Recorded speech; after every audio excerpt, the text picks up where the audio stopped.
It's happening. Listen, before this episode starts, we just thought we'd make a little clip to let you know that anyone who doesn't know, we now have a Patreon. It is patreon.com/another one podcast. And there's like a few different tiers on there. And we can go and get where you can sign up to us. And it helps us make this podcast. Helps us us pay for the podcast. Helps us make it better. Helps us improve and put more content out. We've got big plans for things we want to do. Haven't we? Since yes, we have. We've got big plans. We have got big plans. Yes, Rob. Yes. No, we have got big plans, and without anyone signing to the Patreon, this will die. Yeah. This will go away eventually, because if we can't make it work financially, we can't keep doing it, can we? No, we can't just keep throwing fucking... No, and we've got Aftermill to buy, and that fucking costs We've got kids to pay for. Yeah. Listen, I'll be honest, if I can't provide, I'll leave. Yeah. So... And we already know. You don't want to make an orphan. We already know how it's going, don't we?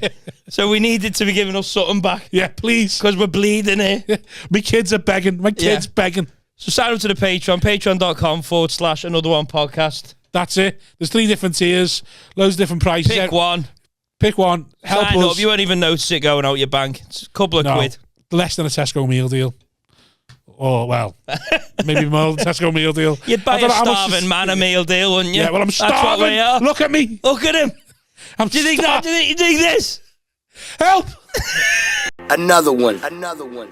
Hello, everyone. Welcome to Another One podcast.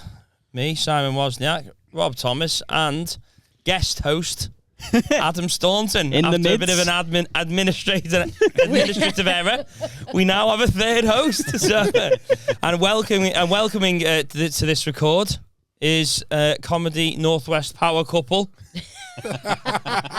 debutante AJD Allyson June Smith. And then Danny Sutcliffe returning. Hello there. Doesn't feel like you've been away. I know. It's been a minute, hasn't it? I just waited outside. Yeah. Let me back in. Like Allison's coming to pick it up. Like, do you want to jump on while you're Should we do one more? Yeah. You and Staunton's on one. Allison's picked you up for. And again, a dog. We've got a dog. You brought a dog. We caught Staunton. Have you had a dog on the show before? The last dog we had wasn't as intrusive. It just sat in the back. No. Well behaved. Whose was it? Yeah, this one. It's Paul Smith's. Oh, yeah. It's obviously been trained for free, hasn't it? Well, exactly. Trained by several. We would love to train your dog. We'll do anything for you. You're Paul Smith. Can we get one of Paul's trainers? Yeah. You'll be good. He'll settle eventually. You're fine. How are you, Allyson? I'm good. How are you? I'm okay. I've chatted out. So what they will notice is that we're in the same outfit from the episode that's just been put out, won't we? Yeah. I took my jumper off before, but I've got sweat patches, so I put it back on because I felt embarrassed. Why are you all chatted out? Because, to be honest, Rob, why? What did you think was going to happen? What did you think was going to happen? I assumed Wanny's a cancel. You know what you like, you women. So. Yeah. Me and JoJo both cancelled. Yeah, so one of you two are cancelled. And then we all showed up. Exactly. I thought Wanny's will come on, cancel. It'll be fine. Nope. No, not going to cancel a third time. Yeah. Ugh.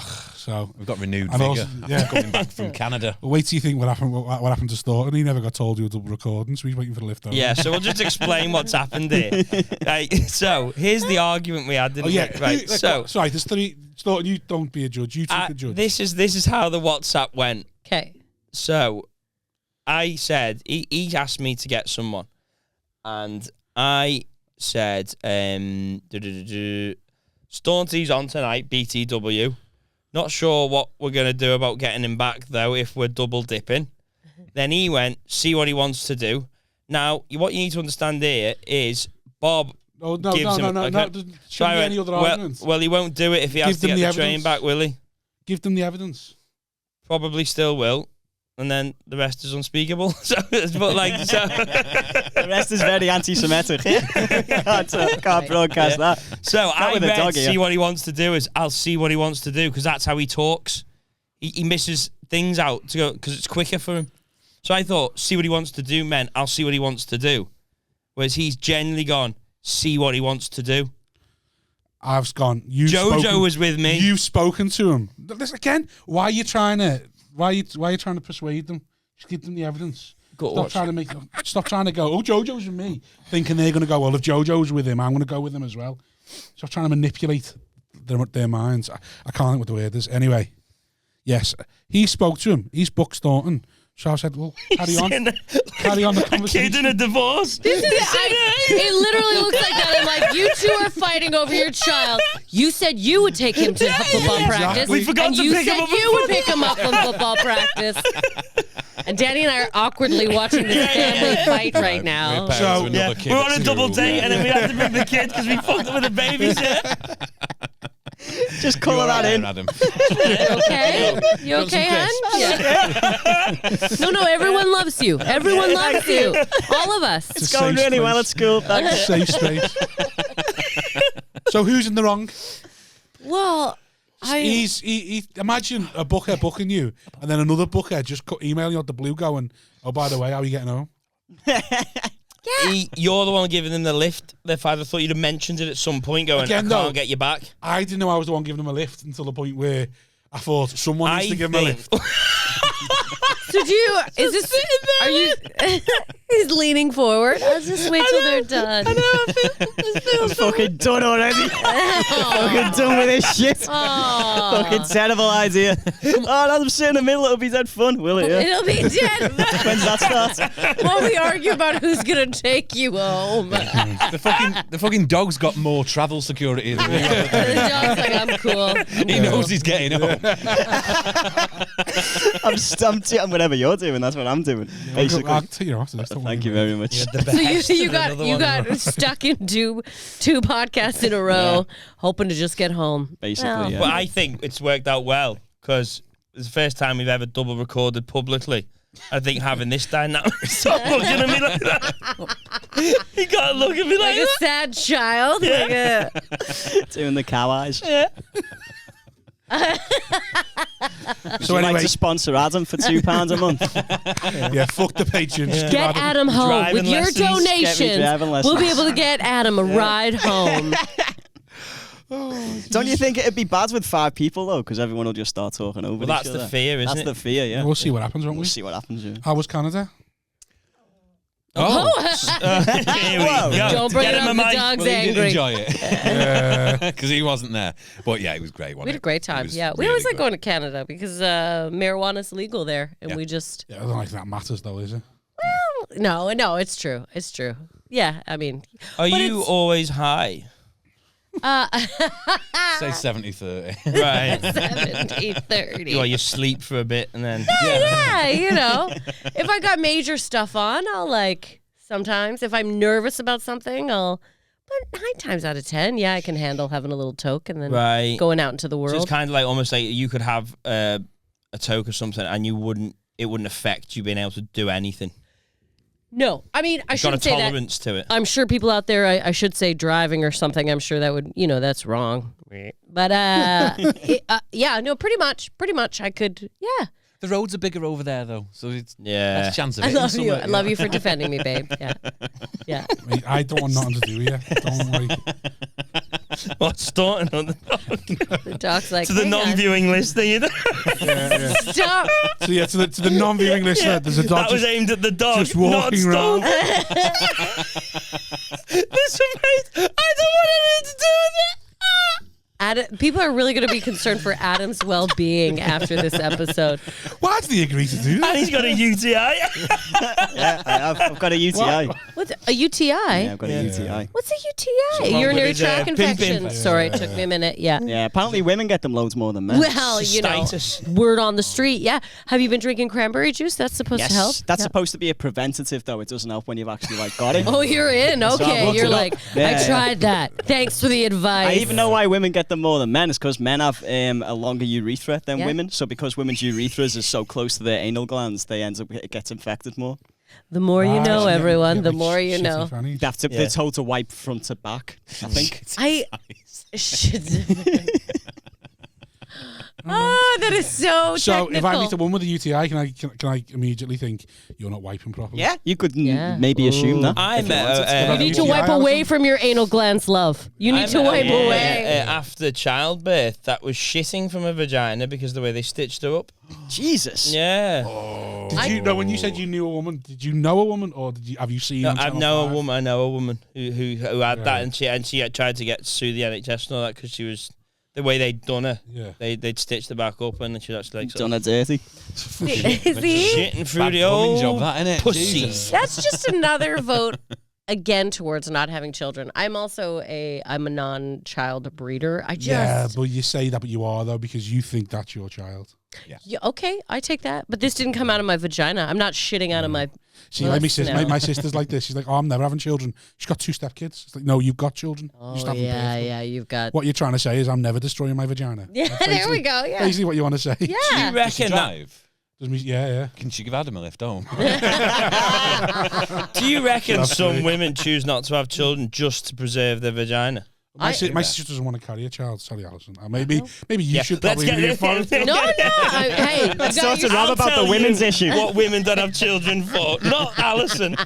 Listen, love, shut up. I've got this. All right. Listen, Allyson, the thing about cesareans, right? Yeah. So Tell many me. benefits. Hey, I'm glad I can't talk So firsthand. is it just what is the? So you just don't want children? Never wanted Yeah, them? I never had that like.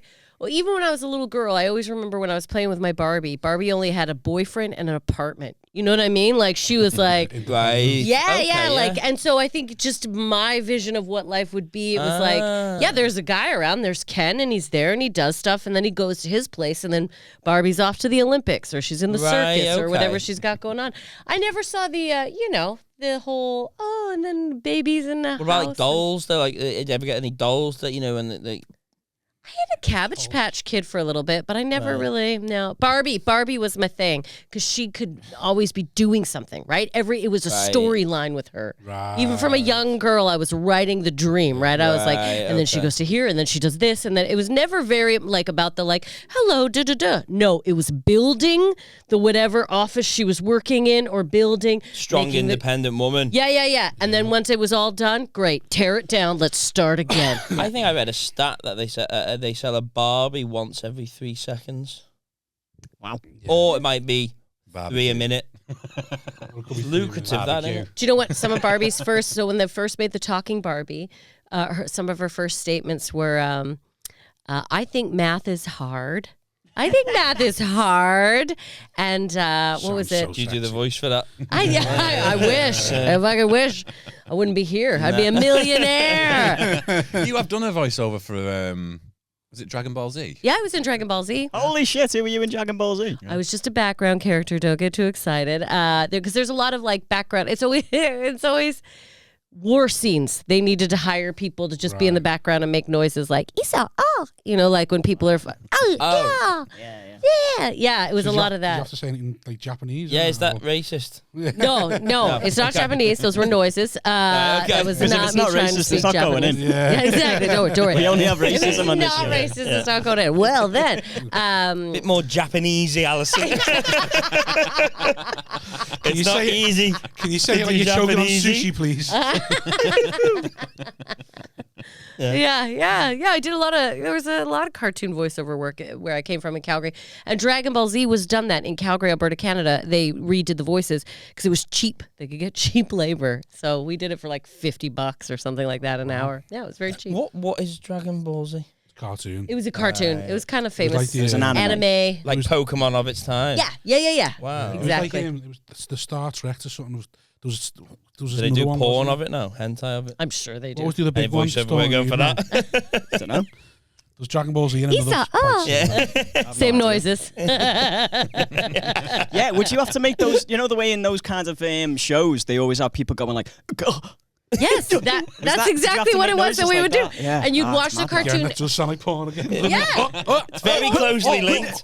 That's how they Hentai react to and stuff, innit? Yeah, They make those noises. If you like close your eyes, you're like, is she fighting a demon or is she in a gangbang? You don't know. Same thing. But yeah, it was a lot of sound effects. She's fighting demons if she's in a gangbang. Yeah. Some personal demons there that she's working through, innit? I think math's hard. I think math's hard. Yeah. She's trying to write an answer. So how was Canada? Canada was good. Canada was great. Phenomenal. Yeah, Some Danny's nice shows out very there. good. He spent a lot of time with Yucks or somewhere. Yes, is, yucks. yeah. That's exactly. Yeah. Is that one of the biggest in Canada like a club? It is the only. No, there are two. Okay, so it's the only real chain of comedy clubs in Canada. So Yuck Yucks has comedy clubs all across Canada. The other chain of comedy clubs is a place called Absolute Comedy, and I think they now currently, is it 3 clubs they have? So they're not quite across Canada. Yeah. And Yuck Yucks actually got in trouble, I think years and years and years ago, because he had so many clubs and there wasn't a competing club. Yeah. And the way that it works indirectly is if you work for Yuck Yucks, you can't work for any. Oh, wow. So you work for, so it's either like you make your choice to go and find work. For me, I went with Yuck Yucks because Yuck Yucks was in the city that I was in, and it was just, I could see progression and how to like work through the clubs. Could you make a living just being a Yuck Yuck comic? Yes, there was a time where definitely, you could, but like everything, there's less gigs now. So because of that, like it used to be like, I remember the good old days. We'd have a show on Thursday, 2 on Friday, 2 on Saturday, and 2 on Junglers. Sunday. Yeah, Yuck Yucks was like Junglers. That's exactly what it was like. Same business model as well. Like Pretty much. But they had actual like clubs. Like it wasn't like opening in a nightclub. It was like you go to it was yes, exactly. But that's exactly what it was. And then over time, people's interest, and we just have less people in Canada. And also stand-up comedy is more of a part of the actual UK culture. It came from like the men's clubs, especially up in the north. Like that's where stand-up comedy started. Whereas in Canada, like it was something that people did for a while, but it wasn't a part of the like culture as it is here, I think. Yeah. So you could make a living, but most Canadian comics have a day job. That's why I came here, because I was like, I used to be a teacher, and I left teaching and I want to do full-time stand-up. And I thought at least I have 2 markets and I had a British passport and there was a lot of work here. So here you can make a living being a stand-up. Canada, it's hard. Yeah. It's why a lot of them come over though, isn't it? Yeah. So are you still in enough stead in Canada to go there and play the clubs and get decent money? Absolutely, yeah. Right. Because I've been with them for so long. Like, I grew up a Yuck Yucks girl. I did corporate work for them. Sounds like Hooters. I was a Yuck Yucks kid, yeah. I don't want to say I'm grandfathered in, because nobody's grandfathered in comedy. You can get kicked out at any point. But I've been with them for long enough and I know all the office and everything, that it's one phone call and then I can usually hook up, So when you go back, do you just treat it as like, I'm getting paid to go home, get paid to go on holiday, or is it still a working? See, now I would say over the last, minus the pandemic, this started to be more my work money, and I would go home and I would do some gigs to like, pay for the trip or whatever. But I think moving forward, I will start to like look into working in Canada to make, but it's like, you have to be involved. You have to have your, you can't just swoop in and take all the gigs. Like, I feel like a real dick when I do that. So that's why I would do it. I'd love doing that. Water. Fucking love a weekend at hot water. It's like, 15 minutes from my house, X amount of money. Where have you driven from? How much are you paying to stay in the hotel? I know. It's sweet. It's sweet. I know. Would you want to move back to Canada at one point? We've talked about this. Yeah. I think we like to like retire in Canada. Like right now in the working years, I cannot. This is where the money is. Like for me, for gigs. That's enough to fucking drag me home. Yeah, he did not want to come crying back. in the airport. No. Why are we going Weed's back? legal. Yeah. Burgers are brilliant. I even like your parents' basement. It's poutine. Yes. Yeah. Oh, you know what? There's poutine in Liverpool now, though. It's great. Yeah. What? Do they have poutineries? Oh, we got 2 of them, yeah. Ooh, What? nice. Do you like, and do they use the proper cheese? Cheese curds? Oh, yeah. Cheese okay, curds, yeah. good. It's not like cheese and chips with gravy. Yeah, exactly. I've no idea what this is. Poutine. You don't know what? Cheese and gravy. Oh. Yeah. Gypsies. Cheese curds, yeah. What's that? Chips cheese. Sorry. Cheese curds are like a squeaky cheese. Doing They melt, a but they're a chair little song. squeaky. They're so good. Yeah. Chips, cheese, and gravy. Yeah. Even like Right. fast food A&W burger poutine is still fucking great. Yeah. Like you'd eating it going, I know this is disgusting. Don't look at me. But I'm gonna lick the fucking Cheese plate curds. clean of it. What's Yeah. that? It sounds horrible. I know, son. It The look works, on your mate. face. Pissed up, a couple of jars and then one of them. Oh, Just get a poutine next time. And It's that nice. They're dead nice. Just the name. Let Simon know where he should get a poutine from, everyone. I like the sound of it.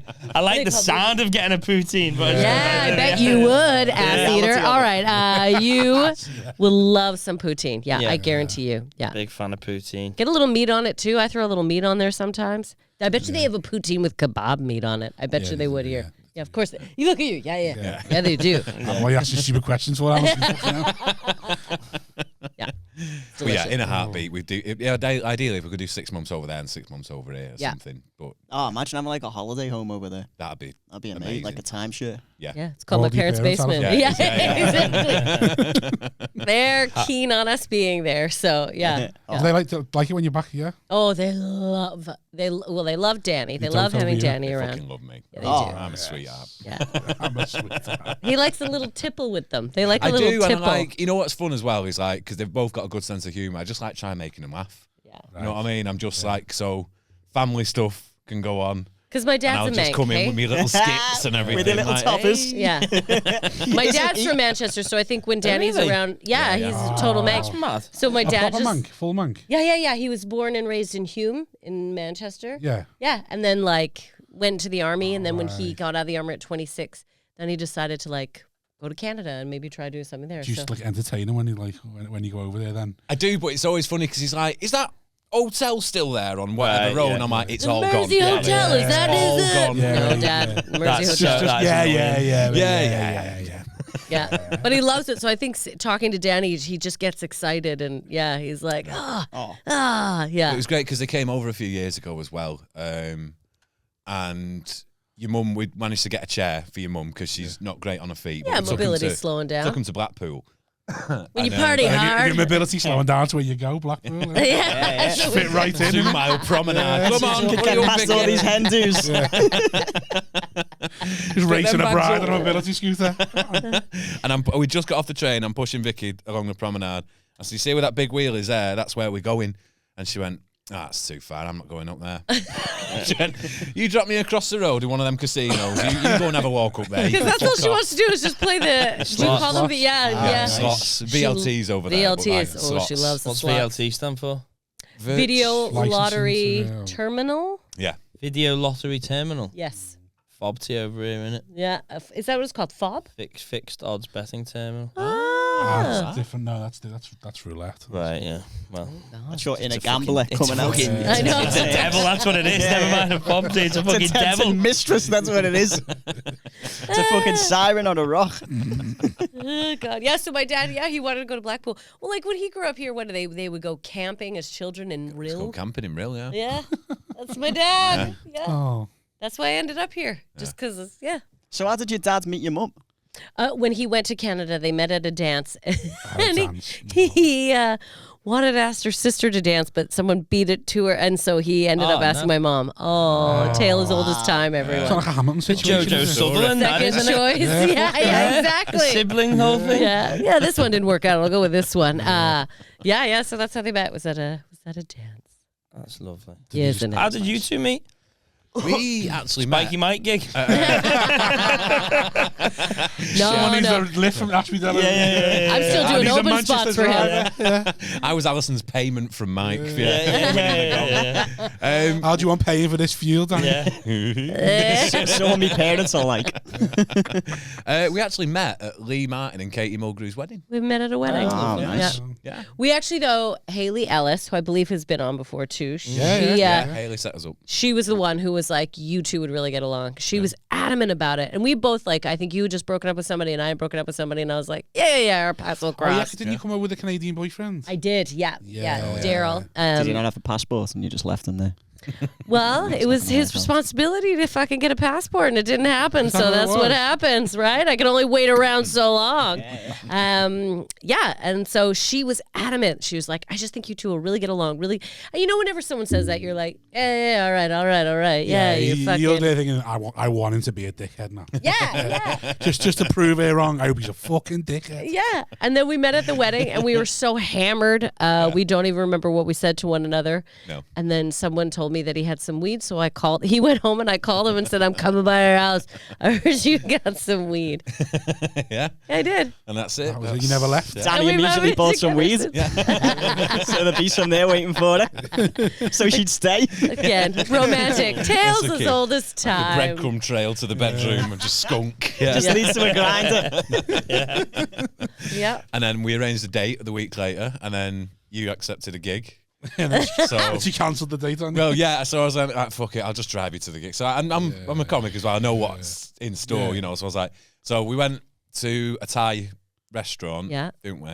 And Allyson said, "Oh, what's it called?" And I went, "I can't tell you." And she went, "Is it a surprise?" And I went, "No, I can't pronounce it." Yeah, I can't try. Chow fryer. Chow fryer. Now we know Chow fryer. Yeah.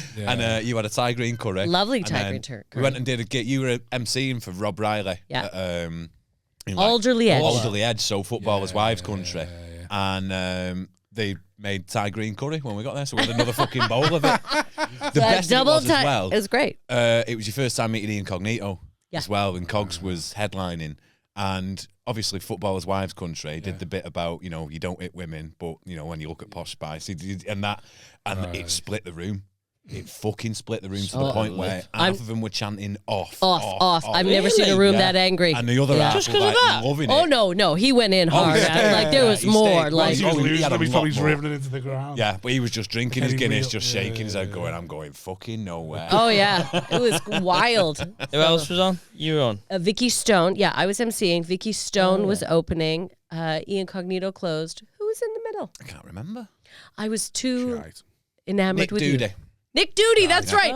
Because I remember saying, so it's Nick Doody? Right. And he was like, yeah, Doody. It's not Dubois, Duday, just Doody. I was Doddy. like, okay. Do you know Nick. he opened for Bill Hicks when Bill Hicks was over here, Nick? Did he? Yeah. I asked him about it. I think he was a student, but he was like a journalist as well, and he just got in touch. And Bill was like, "Are you interested in comedy?" He's like, "Yeah, I've done a few open mics." He's like, "Come and fucking open for me." How fucking cool is that? Amazing. Lost that. Good. So yeah, our first date he drove me. And then I knew he was a keeper. Yeah. He has wheeze and a car. Love it first car share. I can drink, get shagged. This is great. It is. Look, though, I won't go too into it, but I do think there are benefits. And I know a lot of people say, like, comedians dating, but look, there aren't a lot of people who understand the lifestyle that is being a comic, which is being away all the time. Anytime there's important dues, you're probably not there. I'm usually working with dudes. I just don't think there would be a lot of people who would fully understand. So for me, it's like, it has been a wonderful experience dating another comedian, and Cheers, darling. you're welcome. You're all right. This is lovely and wholesome. Get out. I'm sorry. You want another one? You slag each other I off. think you're both fucking frauds. Yeah. Go fuck yourself. Neither are happy. One of you resents the other one. Get fucking real. Well, you went like this when Fairbairn was on the other week, Danny. I know. Fuck off. Oh, it's lovely. Is it fuck? How do you get that? I mean, I know he's got a nice dick, but his fucking jokes are shit. Good bum. He has got a good bum, Allyson. I think. Very Great nice bum. bum. Bum is a Great good, Lovely good ass, bum. yeah. But actually, I was really nervous because we hadn't seen each other do comedy when we started dating. That And is That's a good point. there was That's a good moment where I point. was like, Oh, what if he's bad? Yeah. You get the ick. Yeah. Well, like when you see No one's it, going to give you the ick more than someone who's shit at comedy. well, and then I'm yeah, like, just oh, I really like this bombing. guy, but he's awful. Like, what are you? yeah, you fucked then, aren't you? Like, maybe he'll He's get gotta drive better. me home now. Yeah. I'll set that weed to go. Cheers. Sleeping with the thing. I can't believe you did that tonight. That's really where your mind went with that. Yeah. Or vice versa, right? I could have been like, what if he's not into like my, because I don't know, maybe he wouldn't like what I'm doing, what I'm selling, like, it would have been like, you're too. You just never seen Yeah, each you other. just never. We agreed gig. never to watch each other. Ever. Yeah, we don't do shows It's together. only going to work if we never ever see each other. Yeah. Surely you give each other pointers though and tips and that. We have done, yeah. Yeah? Yeah, we've I mean, I know your set better than mine because you work a lot more than me. You so- remember my set. Sometimes Yeah. I'll be like, God, I got to think of some jokes around. He's like, what about this? I was like, how do you know all of this? And he. Do you ever just do any of his bits? Just because you can, because it's not theft, is it? If it's you two. It's Weird- shared now, isn't it? weird Did you go? I did your bit, Danny, and it was We shit do tonight. have a bit we share. We do have a bit we Do ya? share. Yeah. Because we wrote together. Because I used to go and do the Cutting Edge in London, which was like about news. It was kind of like the Mock the Week on live on stage. And so Danny and I would like cram for a couple days before and just write jokes about. And we would come up with some good ones. So there was one we came up with, and we're like, that's so good. Should we just share it? So I'd be like, he'd go and do it at a gig, and then if we were both at the gig, it would be like whoever was on first had rights What to was the bit. Oh, There's one about getting him. right. So the bit is we got a puppy, and first night was a bit nervous and everything, but 4:30 a.m, down in the garden, 2 wheeze, 1 poo, and the puppy didn't wake up once. Hey, so we use that one. And the other one is living in Moss Side. I've lived in Moss Side for 3 years. I've been mugged 19 times, But I've done the maths and it still works out cheaper than living in fucking London. Yeah. So go on, be honest. Who came up with the bits? Someone had more involvement than the other. Did you just put up your finger? Me. Yeah. Danny is good. Danny is a very good writer. I'm good at ideas. Yeah. I'm the ideas gal. Yeah. And then but sometimes we both tag up. It depends. Well, you'll take what is sort of out there and then mould it and flip Yeah. it around. So it's a mutual Not thing. that you ever would, but if you had an argument, would you ever slag each other's comedy off to one another? I've got a fucking leg to stand on, have I? You know? Glorified sweeper upper, really. No, that's too mean. I'd make fun of him. I'd make fun of your dick before I made fun of your comedy, babe. Nicest thing you can say to a comic. He is innit? the nicest penis in the world, everyone. It's very Thank pretty. Good You're bum, welcome. good dick. It's Very Yeah, pretty. you've It's a lucked out, very man. first time I saw it, I was like, that is one of the prettiest penises I've ever seen. Are you very pretty waist down? she likes Ewoks, and it's like looking at it. I'm just thinking of your arse. I can imagine your dick being pretty. Thanks, Yeah, pal. the And whole now I'm thing. trying to think of your calves. I'm thinking, I wonder if he's got nice calves. Like, I wonder if it's literally from the hips down. He's just very He pretty. could be a Beautiful man in the sculpture. world. Robbie could be a sculpture. You know what I mean? When you look at the white marble, you're like, yes, that's how pretty you are. Anyway, let's make this more Entertaining. wholesome. All right, take it off. No. Enough about my breed. Just get naked, Danny. Just do it naked. I am going to do a calendar. Yeah. He's got enough naked butt shots out there already to do a calendar. You're already selling it for free, aren't you? I am. Yeah, I might as well Let's make take them some off now. Would the calendar be your arse in different places? Yeah. Like Ben Nevis and that. Yeah, pretty much. Oh, not near Imagine Ben. having to climb Ben Nevis. Just take your arse off the Who's he? It's a fella called Ben Nevis. Yeah, raising money for the UTI Foundation. But no, that's a good idea. Yeah, That's a should good do that. idea. Yeah. I'll say it I'll to get into myself that. after I'll get this. into that. Hey, here's a question. You know, if you've come up with something, right, and the other one doesn't think it's very good, Yeah. how would you phrase that so as not to offend your partner? I think it would be quite brutal, couldn't you? Would you? Would you go the opposite to just be like, no, that doesn't work? Well, maybe trust I'd say him, something yeah. like, all right, well, yeah, that's an option. Yeah. Oh, You know what I that's mean? gayer than that. Yeah, that's an option. Oh, I know. That's when as it's good as like saying that's too fucking much shit. straight That's an away. option, yeah. Just very subtly back Say the down. same thing though when he fucks up just general admin around the house. No. He's like, oh, should we go and watch that film? Yeah, it's that's an option. option. That's an option. Can we eat here? Yeah, that's an option. Or we Very could go somewhere possibly. nice. Yeah. Yeah. I do actually make that noise, don't I? Yeah. Yeah. You see, usually, I think you can do better. Just straight up. I think, yeah, that's terrible. You My can do former much better. teacher comes out. I just had higher expectations. Was you is doing what- comedy while you were teaching? Yeah, so I was a teacher for 6 years in total. So I was a full-time teacher 1 year, and then I was a supply teacher, like a substitute teacher the rest of it. And yeah, so I literally started comedy and teaching on the same day. I always wanted to be an actress. I was angry at myself for taking a full-time teaching job, so I said, I'm going to do something. So I decided to start doing stand-up, and I did them at the same time. Yeah. What age kids were you teaching? At that point, high school. I was 23, and I was a So high school drama teacher. Any of them find you?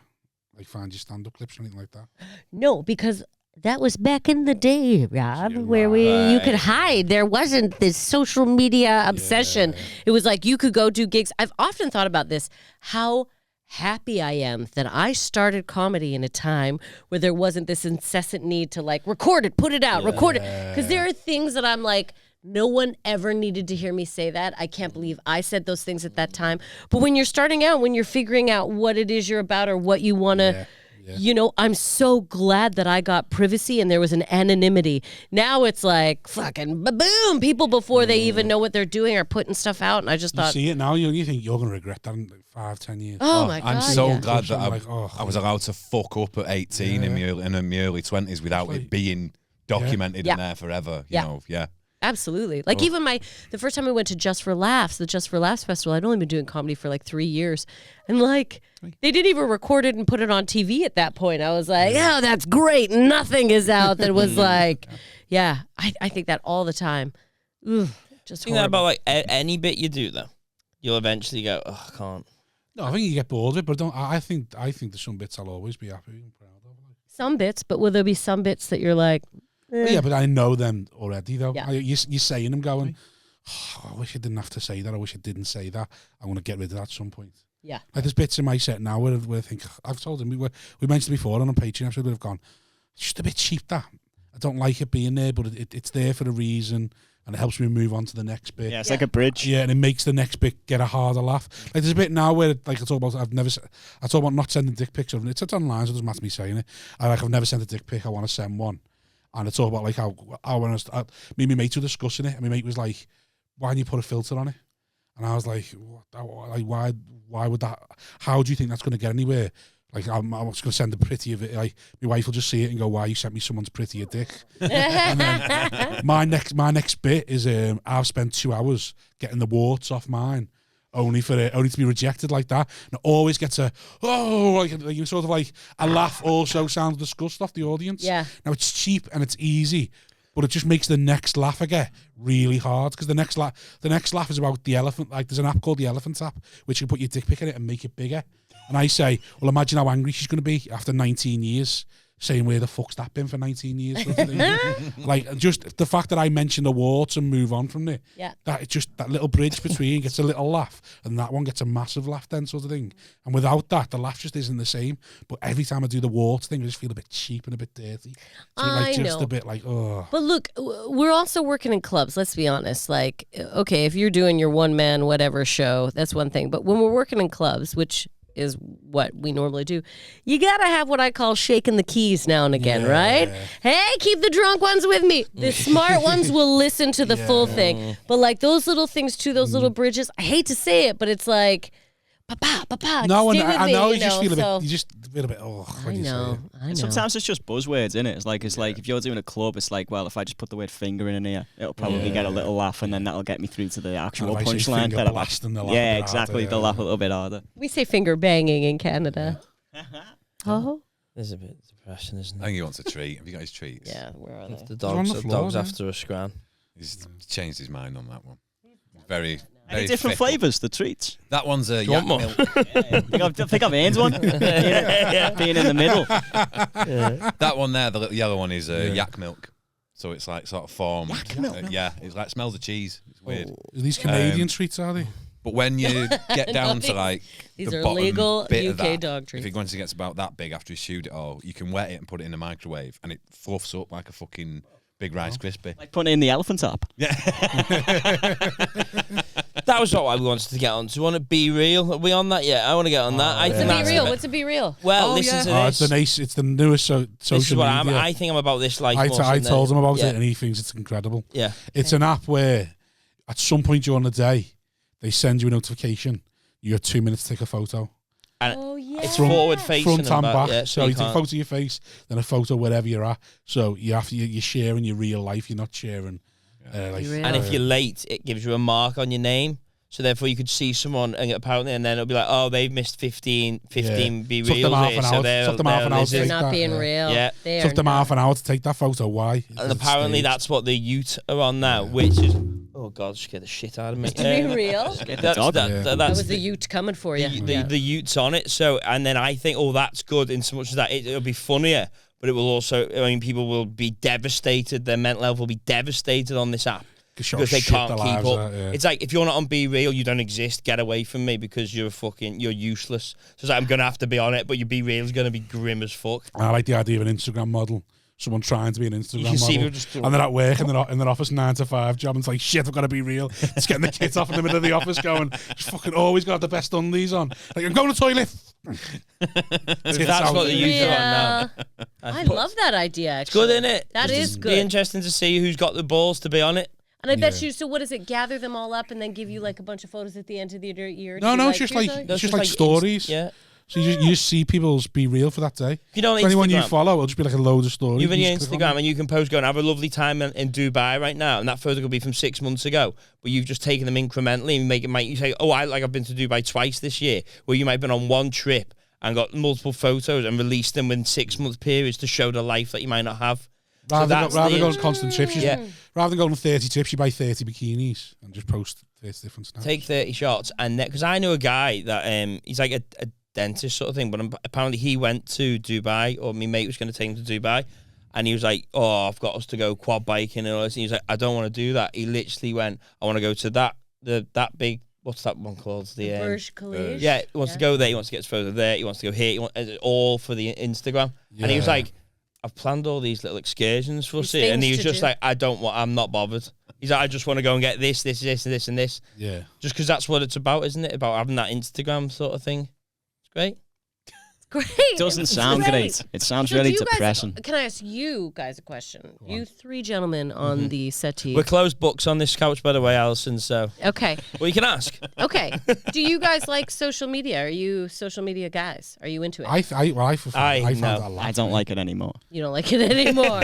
You know I don't like it anymore. It's okay, son. I used to. I used to really like Mama, it. please stop yelling. Daddy, stop making me stand pose. the reel. Stop making me pose. Yeah. I just want to play with me mates. That's very funny. Yeah. Do I like Dad's social thinking media? of days. I'll just put on Instagram. Do I like social media? Ignores me when the phone's not out.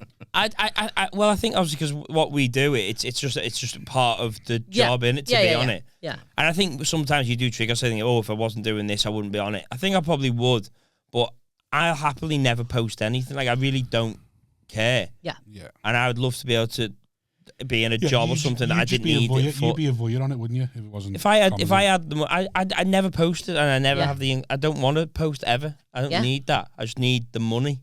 Yeah. I treat social media like being in the pub, so I just think it's a laugh.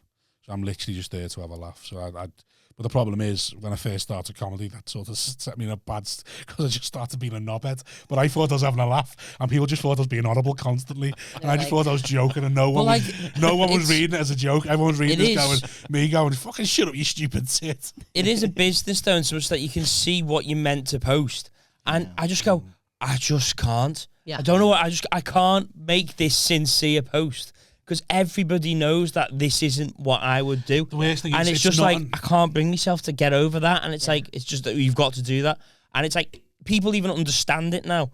Like, my friends who would rip the shit out of you for posting anything sincere would now legitimately probably just go, I get it. They'll still rip you, but they wouldn't be like, we wouldn't like go and try and make you stop doing it because they even understand it's a job to do that. Yeah. So it's so fucked up and so much that I go like, I can't write a sincere post on my Instagram and post it because I'm like, this isn't me. Yeah. This is not me. But then he goes, but this is the formula. It's like a formula. They go, just do that and it will work. And it's like, I can't bring myself to do it. When I wrote a sincere post, he messaged me and told me to go kill myself.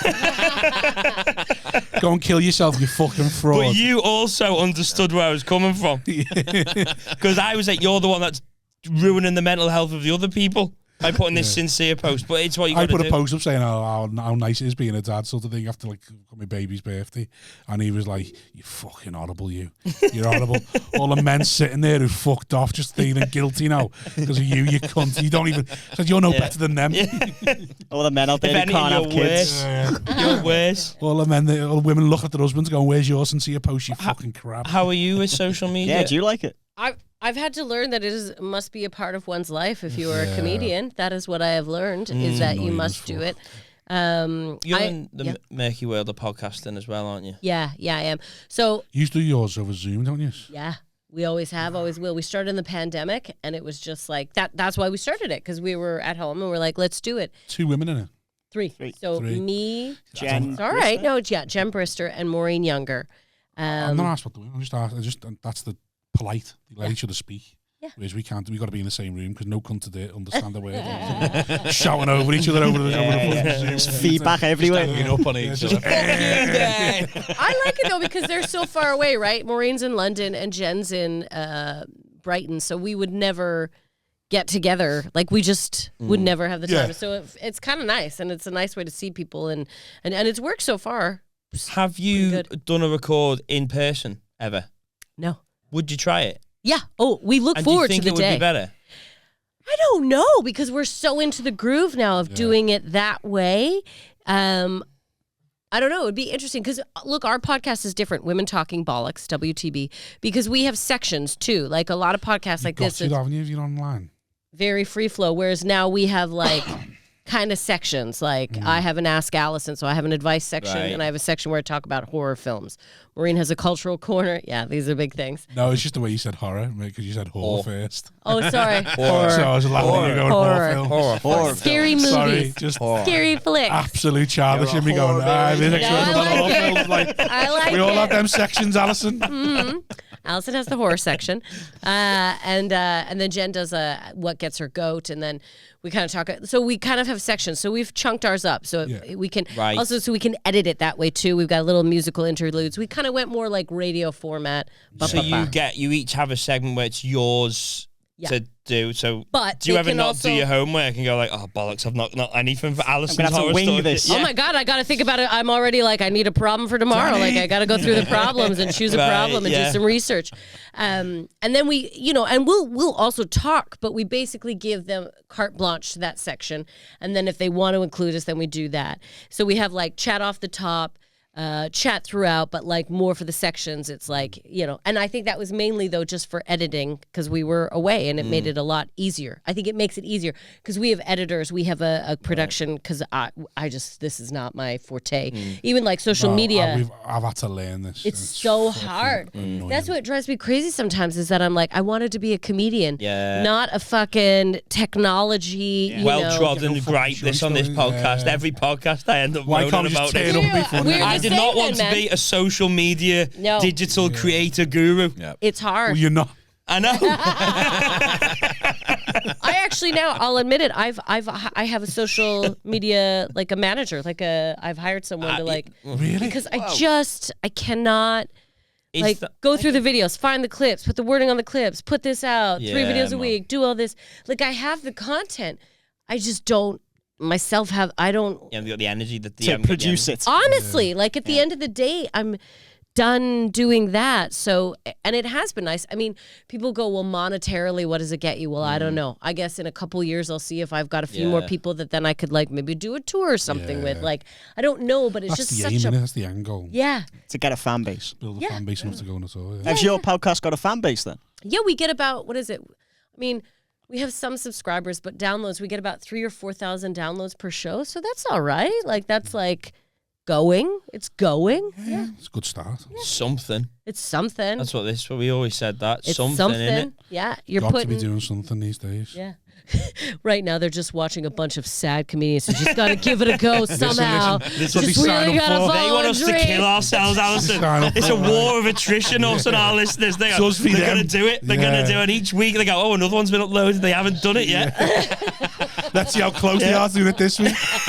The lines on Wazzy's face are getting deeper and themselves. Hey, thanks for listening. I hate this shit. Anyway, Wazzy's never in t-shirts. What scars is he hiding under that jumper? Wazzy's not wearing a belt this week. Wonder why. That's another hard weekend. Wazzy's in his tracksuit again. Yeah. This is becoming a regular theme now. This is This is when I've gone bad on the weekend. This is the tracksuit. You should just wear a tracksuit all the time. No. I've also deliberately pulled these dead high up as well now. Just to wind. Just because I get bored. So I just think do this. White shoes and white socks. You try and wind me up more and more now. It's annoying. It's getting to me. Just not even on the podcast. Just like they started texting me when the football's on now because I don't speak to them. What do you think of this clip, lads? I'm a football snob. Yeah. So I only talk to certain people about football. Oh. And he's not one of them. Every single time the phone rings. Yeah. Well, this is what happens. Now you guys are podcasting bros. Well, again, you know a lot about one another. When you started yours, did you realise what you were getting into? No. It's weird, isn't it? Because we think it's just going to go on for a month or two and then it stops and it's like, all right, it's done now. Yeah. You start anything online and then you go, I'm going to do this every week. And then 3 weeks in, you never do it. Yeah. And then that's how this happened. And now it's like, what the fuck? Yeah. Well, that's the other thing, too. We do seasons. We go seasons. So we take a little break. So we'll you do are like... You like radio? Yeah. We'll do like to this, showing to your this. Age there. I am. Like, kids. On the way tonight, I was thinking maybe we should do our episodes now. Just thinking like, let's just get it to an hour now. I think. How long are your episodes? We do 1 hour 37 minimum. Do you? Minimum. So you just better have some fucking conversation in you. Yeah. When we first started recording, ours would be like 2.5 hours long. Wow. And then they always aim to so we've always aimed for about a 45 to an hour episode. Yeah. So I used to feel real bad for Leanne editing and I was like, I'm real sorry. There's a lot of shit out there. Yes. I heard that about podcasting is they're going, you've got to try and make it as little editing as possible. Like sometimes you think we can chop that. It's like, you can't edit much. It out. You've just got to, whatever you record is pretty much what goes out. Oh, this goes out. Yeah. You getting the dog treats, that's going out. Avant-garde is what we are. We are just There's no lies about what's happening. We let the people see how it is. It's like a B-reel. Yeah, it's a B-reel. It's a B-reel. With a B-reel podcast, yeah.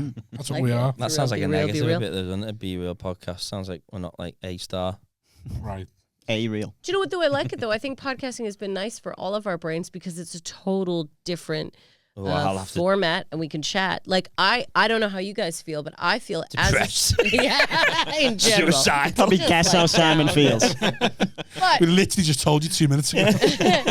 when you're Women don't listen. You're talking all the time. You're hearing your voice, and I think you actually do find your voice a little bit more. Like, I truly think I'm a stronger comic on stage after like the last few years of podcasting, just because you kind of know who you are a bit more too on a different medium, I think. Do you know, after lockdown, when everyone was like a little bit unsure of how to do conversations, I think podcasts has helped with that.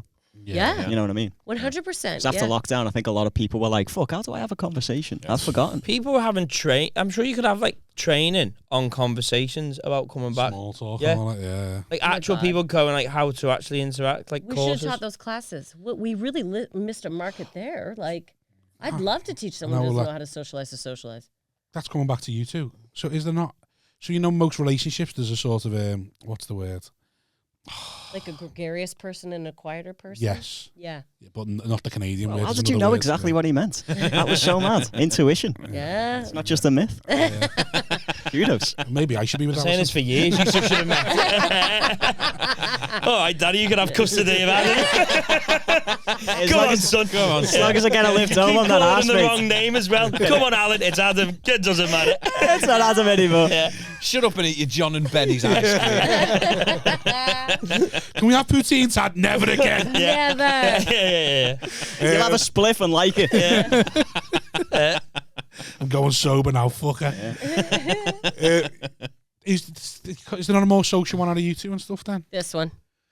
I go out a bit more. Yeah, he's way like more I'll go and have social. a couple of drinks in town with pals and stuff. Are you very much a social on stage person? Like it comes out on stage and then off stage you're back to being sort of more reserved and stuff? I'm not like I'll always socialize with people, but if I definitely once I'm off stage, if I can get back home and get into my comfy clothes and not have to go out in the world, 100%. Whereas he's much more.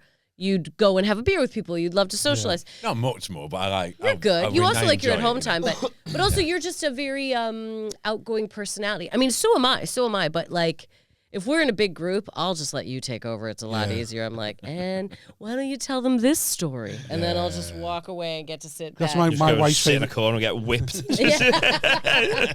My wife's favorite thing is just to go to a party and then not have to speak to anyone. Stand behind you. Yeah. Yeah. She's like, especially like she loves taking me to a work party because she's like, I don't have to speak to anyone. I just go and let you. I just like it's like she just fucking winds you up and just going for the goes, week. You go and do all that for me. Have a great time. Yeah. You go and anyone who works with me, you just go and entertain them, and then it'll be great, sort of thing. Yeah. And she's like, she loves that because she's very quiet. My wife, she'd be quite happy never leaving the house. Yeah. So the things she's made up. So. Yeah. When you came over, did you know anyone here? No. So have you only really got comedy friends, or have you made friends outside of the comedy world? Yeah, that's a mad thing. Yeah. Yeah. I had a I did have I have an aunt and uncle. I had some cousins here, but like I had never really met them. Like I knew who they were. Right. Yeah. Yeah. And so I had no friends for a really long time. Like I remember sitting in I was living with my uncle's mom. So my uncle by marriage. So I didn't know her. This woman named Joan. She was 84. I had an 84-year-old flatmate named Joan, and I had no friends. And I would just go down to the Arndale Center in Manchester and just walk around and try to make eye contact with people. And then I would go to gigs. So I started to meet a few people at gigs. But yeah, it was mainly comics. So have you made a friend that isn't a comedian or anything like that? How do you make a friend that isn't? No, have you got any friends that are just I don't know, people that you outside of comedy now? Yeah. I have people that I know. Yeah. I mean, but it's more. We've just got a select group of pals that we'll sort of have round, but mostly comedy. Yeah, like some other bits. Normal people, they're You've always had a good gang, though, haven't you? From when you started, you had a good gang. I was really lucky. Because I came up at the same time as you, didn't I? Yeah. You know, I blocked you for ages, so then I saw you at a gig. You went, "Unblock us off Facebook, lad." I was like, "Yeah, fair play." I told you because I kept thinking I was That was joking, it, and I and had people to- just I really had to thought learn. I was being a knob. Yeah. And I was like, I just think this is dead funny, but because people I couldn't work it out because people were on Facebook like it was real life. Like they were talking to people like, and I was on Facebook thinking, I'm just like in the pub having a pint with my mates. Like, this is just this is just a social life sort of thing. Yeah. And people are like at home, like having genuine problems, and I'm going, shut up, you knobbit. Like, no one's asked about your nan, mate, shut up. It is bizarre updating a Facebook status sincerely. I've never got it. I've never understood it. I'll do one every now and then, usually Seems if I'm mad off me to tits me. on edibles or like sort of like. You know what I mean? But like someone just like something's happened in the world, and then you go, well, that's me never going to this place again. ... And I go, what has gone on to make you want to do that? Put it out. Yeah. So weird. I believe it's the Andy Warhol line that everyone gets 15 minutes of fame. I genuinely believe that is, if you have a day where something gets a little bit of a heat or viral or whatever, that's your chance. That's your 15 minutes. But then when you back to the shadows, in your head you're going, right, well, everyone needs to know about my life now, and I'm going to continue and all. And it's the people that don't have. We post online, I suppose, because we will have a benefit of it going viral. Yeah. But it's the ones who they just work in O2. They've got nothing, and they're posting a status about what they think about politics. Like, what are you doing? Yeah. If I was in a comedy, I swear to God, I would never even. Or the thing that used to always rock my fucking world, relationships in a relationship now. Like, we've never. No. I have never. Are you even boyfriend girlfriend yet, or what? You asked her? I don't think we've ever building up to it. We've never really discussed They're both it. comics, mate. They both know you should never ever do anything like that. Label any of that shit. Yeah, never. It was just like, just live the life and see what happens. Yeah. But Hey, we're both paying rent here, so we just go out. yeah, exactly. I crashed at his place for long enough. It is true. I did come up all the time because we started to date right when I moved to London. So I lived in London for 2 years. Right after I moved to Annie, and I was like, I was up here all the time, wasn't I, babe? You were so good. Thanks to Sam and to Dave for letting me live in the house, basically rent-free. Yeah, I was up here all the time. Yeah. It was great. Then we moved around the corner. Then we moved around the corner. 2 streets over, literally, yeah.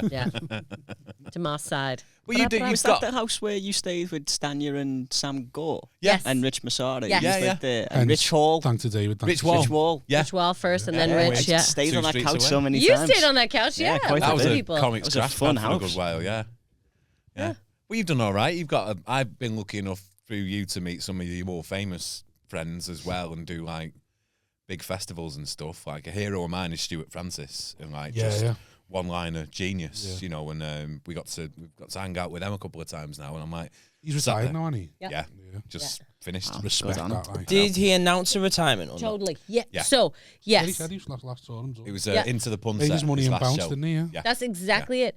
I said to him, I go, yeah, because look, what he loved was the writing. He loves jokes, right? His real dream was to be like writing cartoons. Like that's what he really wanted. Penguin bars. Yeah.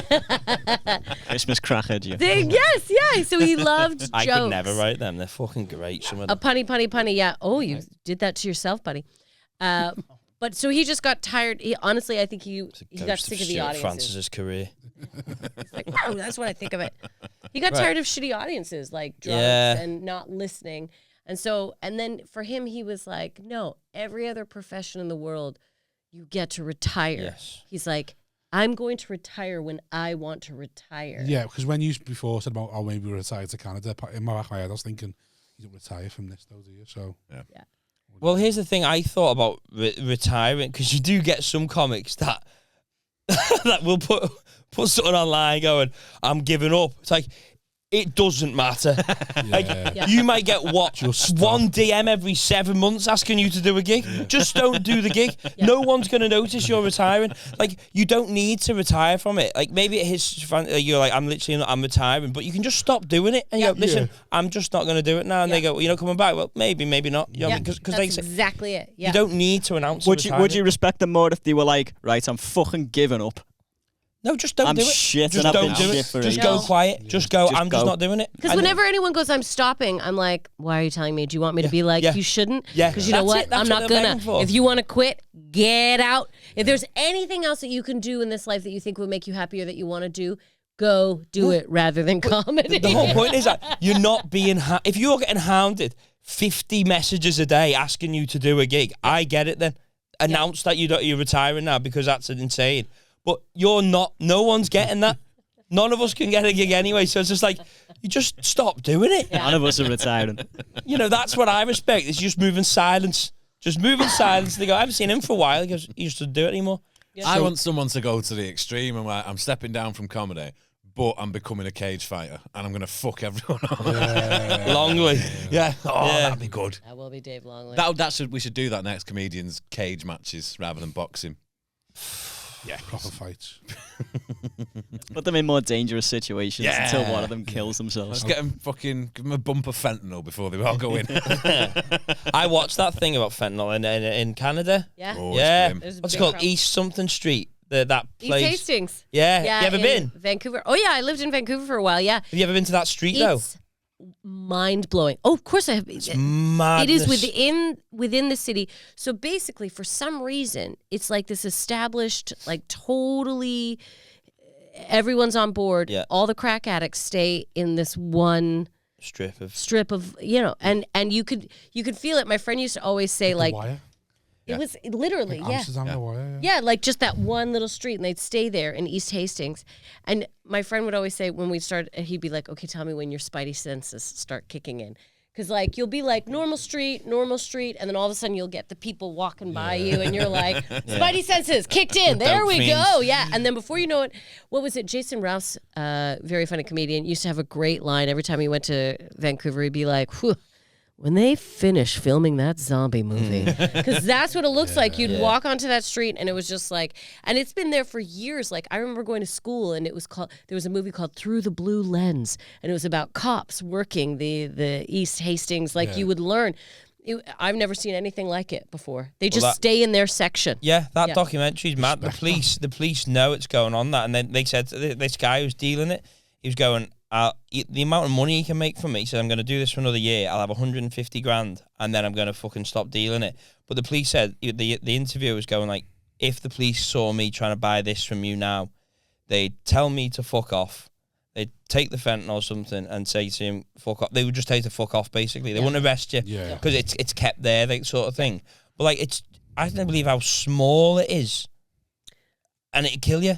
Oh, yeah. Like, he had this tiny little, like a grain of sand, and he went, if you took that now, you're dead. And he went, I'll die. He went, you will die if you take that. You have to build up a tolerance. All these crack addicts have just built up such a tolerance that they can manage it. But then you have these people dedicated going round, resuscitating them, inject them with something to bring them back. They say if they got blue lips, they got like grey face or something they'd call it, where they go, we can bring him back, and they just jab it in you and it comes back. It's just mental how it's just fentanyl took over. Like, it was a big thing. And then there was a lot of fear of it showing up in other drugs. So there was like some talk of people even just smoking weed, and there had been fentanyl in the weed. Like, that's the only thing about, that's why sometimes I'm like, if we legalize, then everything is a bit more under control and we know what we're actually putting in our bodies, right? That would be the benefit of it all. But but then I think with weed now, I think most decent weed, like most regular weed smokers, know where it's coming from. They know the dealer. They know what. But it could get laced in it. That's the problem, because that fentanyl is so. I couldn't believe just how small it is. Yeah, man. Like, you could have it by accident. It could be in your pocket, and you pick something out your pocket and eat, and then it's like just a trace of it seems like just annihilate. Rob's had some right now. That's you seen that video? Rob sounds a big dinner. He's going through the back of the car, and he I think he breathes in summer, and you just see his body cam just go over straight away. Yeah. And his mate's on him with a fucking pen.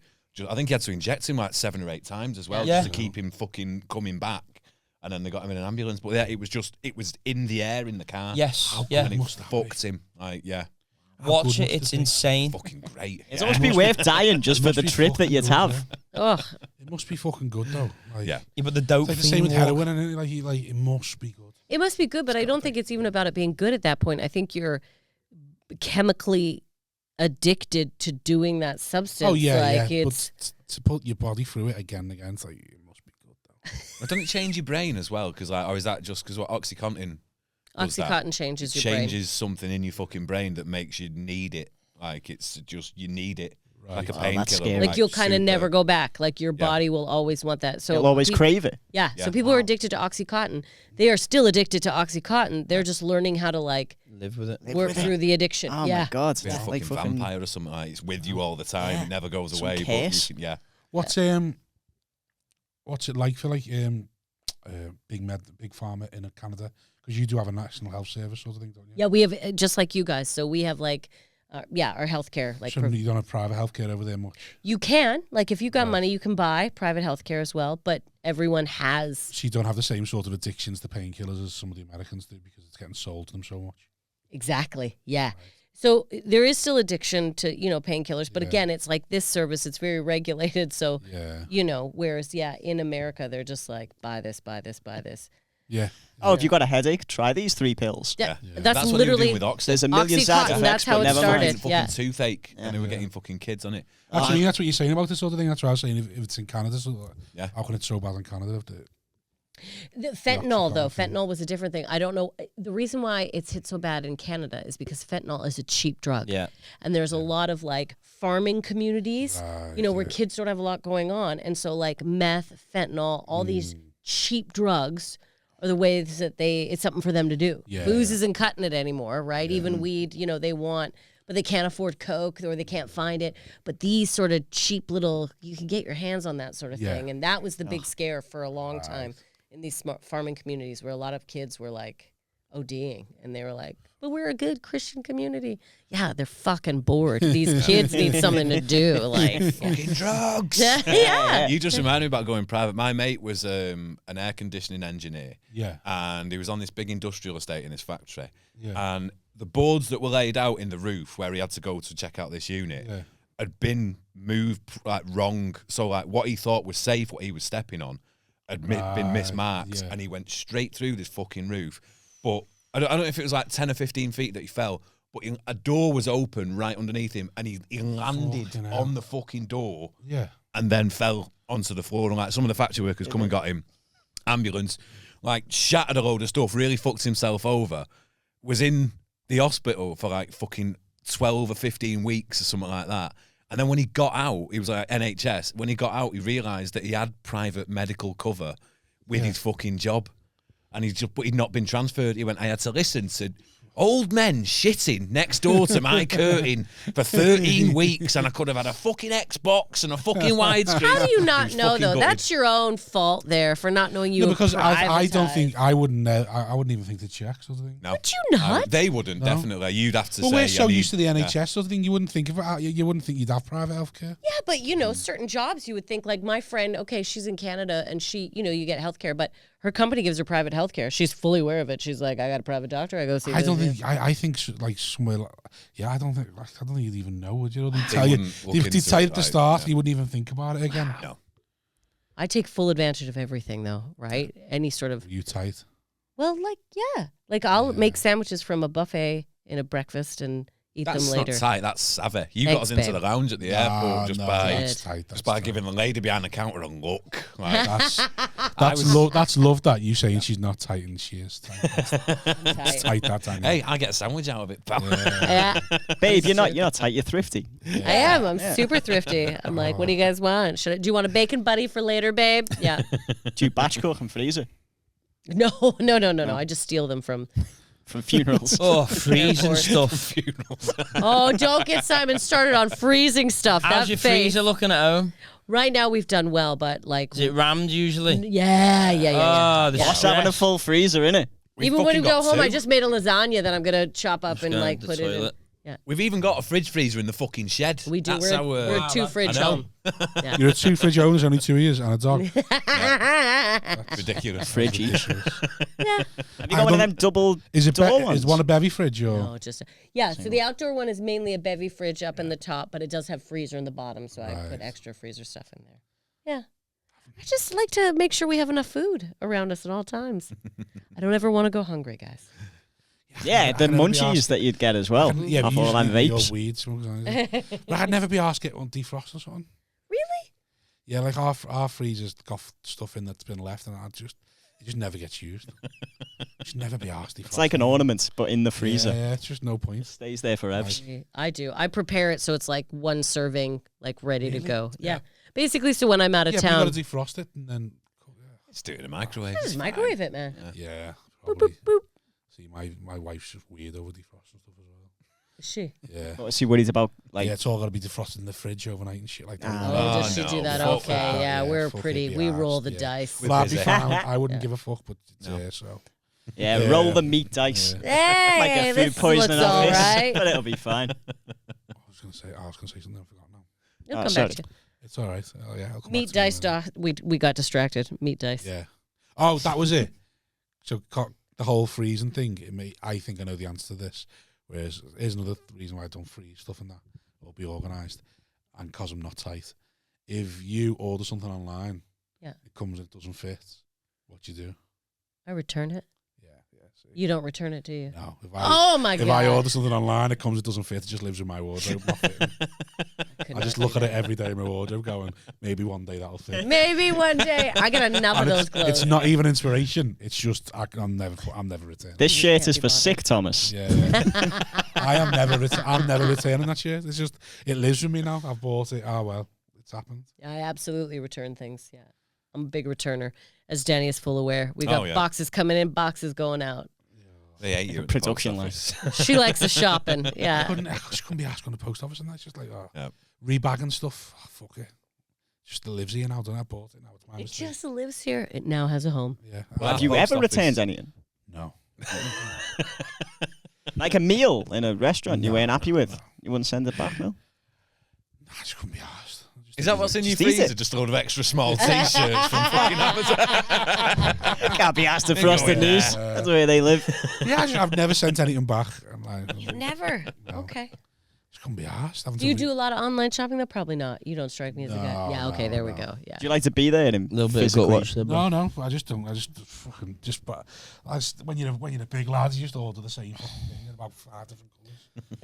That fits. I'll have it. Go to Dubai. I'll have that in every. Well, I only wear white and black anyway, so I just like go right. I'll have 6 of them. Yeah, but when you're a lady of a certain size, same thing with me. That's why I order online. Is because if I go into stores, I'm like.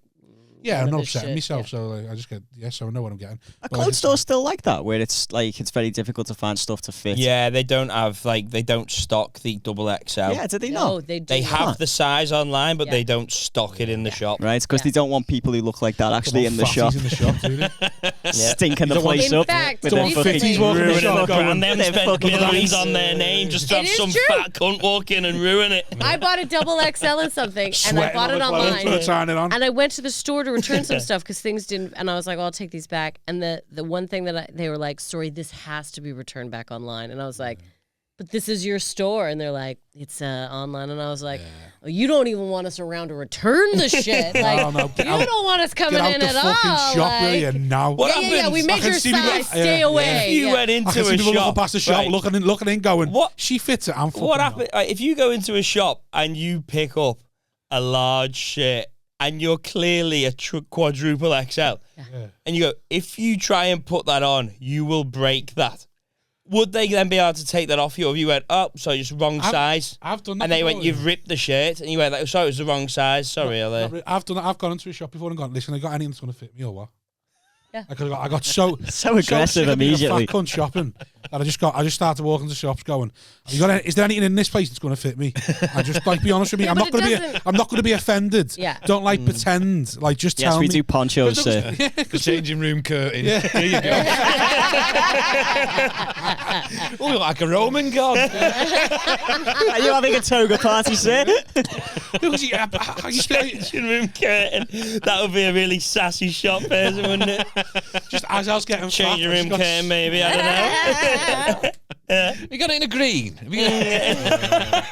Look online. Yeah. As I got fat, I got so sick of being in shops and like them going, oh, this might fit. And you're like looking, going, it's not gonna fit. Why are you lying? You're like, to me? look at me. Stop lying. Look at me. It's like you're lying to me. Stop it.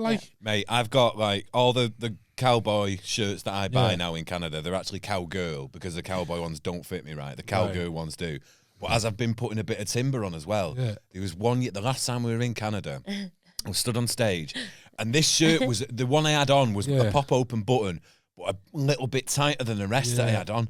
And I went to bend down and put my pint down, and this button just went boom. Just on stage, like that's risky having a pop shit. You're asking for trouble with that, mate. But a year later, remember you bent over on that same shirt. Oh, it wouldn't do it. Yeah, and he's like, to do it on stage. what did you say? I've lost some weight. No, what you've done there, Danny, is you've willed the clothes to fit you. I have that with pants. There's certain jeans that if I got new won't fit, but I will them to fit me. That's what Rob is doing with all his non-returns. They will one day. Yeah, one day. Yeah. I've ordered a pair of jeans. No, like if you've got, I'm not confident they're going to fit. I've basically ordered the size that I was wearing. That fitted the same jeans. I just ordered them a size up, but the same jeans fitted me comfortably. They were great fit. Got a little hole in now.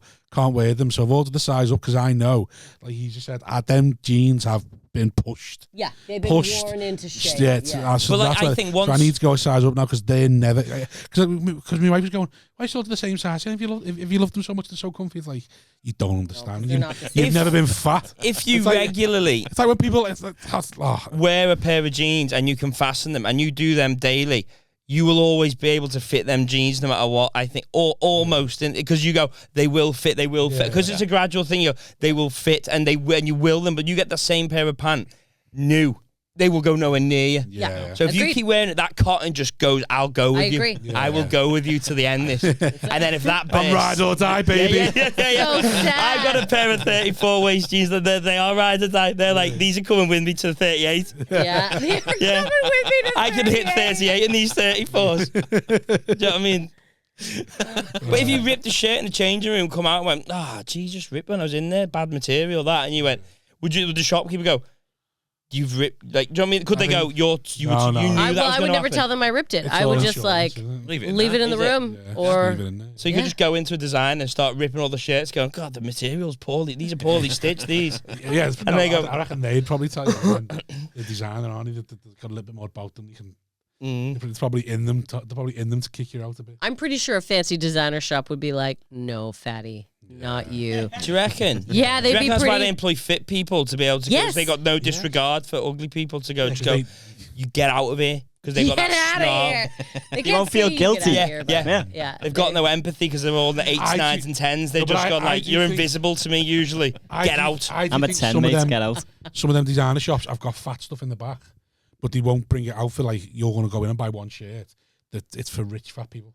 Yeah, do you reckon? Yeah, because I've been in shops where nothing's fit me, and I've seen a rich cunt in there bigger than me. I'm like, there's no way he's shopping in here. And then the next thing he comes out with clothes, and I'm like, they've got them in the back. But maybe he's buying it for someone. Riches. No, his fit, thin wife. He was trying them on, and I was like, you've got them. You just not. You know, I want to buy a 20 quid t-shirt. Do you reckon they've and he's got spending that? about $2,000. I don't know, you know. I do. I believe it. I'm wondering if they went online and ordered big sizes and had it sent to the store. Come to collect it. Possibly, yeah. Click and collect. As a fellow big person, I'm just saying I know all the tricks. Yeah. You can find something that fits. You would buy loads of it. The freezer, man. The freezer I can't fucking stand it. What's your freezer like? The thing is, though, what it is, you see something reduced and you go, oh. That's a good deal. Get that. Yeah. Freeze it. I'm a fucker freeze for that. Freeze it. And then you want chips and you go, I'm not having chips tonight because I can't face getting them out and putting them back in because that will be an ordeal. Playing Tetris with this drawer. It's like, I can't you get it out and I can't get it back in and I'm like, so I was ruthless. I've never looked at a reduced section. Have you not? No. Oh, you get a little bargain there. I love a reduced section. Sweet bargains in the reduce aisle. Freeze a little venison steak. Just elbowing old women out the way as well so you can get to it. I can't bring myself to do it. Like, no. That Asda by our house used to have a reduce, and they would do it late at night, so it was only like late night shoppers, and you'd see us kind of hovering around. Like junkies. They got fish, babe. There's fish. We had one night we made a haul. What was it? We got like cod, salmon, stuffed salmon. Yeah. We had so much fish. I was like, there's we had fish for a long time. It was great. Yeah, it was fucking. Just ram the freezer with it all. Yeah. You've got to commit to the defrost, haven't you? Which is something I have struggled with as well. That's what we just discussed. Yeah. Once you take it out the freezer. Yeah, we can discuss it again when I'm here. They're a When I get to microwave 137, bro, we can repeat the same conversation, but with me to give my shite input. Sounds like an extra on a DVD. Do you want to hear this bit without Simon? Press this button. Let's see where it goes with Simon. Yeah. To Rob's wife. They're a microwave family. They might defrost everything in a microwave. Yeah. To Rob's wife, we everything in the microwave, and it's absolutely fun. I just want to say we've never had a bad problem. That's because you've probably got you built up iron stomach. Do you do salmon in the microwave as well? Can I say salmon cooked in the microwave is lovely. Hang on. Really? Salmon, are you talking about a raw salmon? So first off, if I was to freeze salmon, I would probably Wrap it in foil and stick it in the mic? No, I would probably cook a salmon in the oven. However, if it had been frozen, if I had purchased a fresh salmon, you absolutely can poach that baby in the microwave. No. What, like a raw salmon? Yes. No. Still in like tinfoil. You are trying to kill yourself. You can't put tinfoil in it. No one pulled me on it then, Danny. I was like, I was just going, like a that doesn't plate sound... Cook a salmon very nicely in a microwave. No. You know what's It's flaky, fucking it's belting light, in a yeah. microwave? You Scrambled fucking eggs. North American. I've done scrambled eggs in the mic. You can do it in the oven too. You can do it on the barbecue, but I'm just saying. You can make a Salmon on the barbecue. Yes, salmon on the I have. barbecue. He just said he's done it, and I said I've done that as well. Like sear marks on it and that. Yes. Yeah. Well, you actually put it on foil. Put it in it'll be on tin the foil. and you Right. put it on top It's of the so- foil. Do you mean barbecue? Best. Yeah, barbecue sounds salmon. nice, I yeah. think you could do that. You do half with honey, half with pesto, so you get a How sweet. And how long does the salmon have to go in the mic to? To me, that's just mad. I'm going to send you a video, but I'm pretty sure it's under 5 minutes. You can It's see it. Fucking YouTube it. It feels like a North American Send me it thing. to this, though. 137. It would you? probably does. However, I do not condone. Did you own a kettle before you come to the UK? I was just going to say I do not condone making a tea in the microwave. I use a kettle. You use a kettle. Yeah, but Yes, I owned a kettle. Is that Yes, because I your used dad a was a kettle. mank though? Probably, Probably, yeah. yeah. Otherwise, Like it if would you have went just to- been a coffee He rubbed pot. one. If you went to your mum's side of the family, did they all like use tea in the microwave? No, it would have been coffee, not even tea. They wouldn't have tea. No.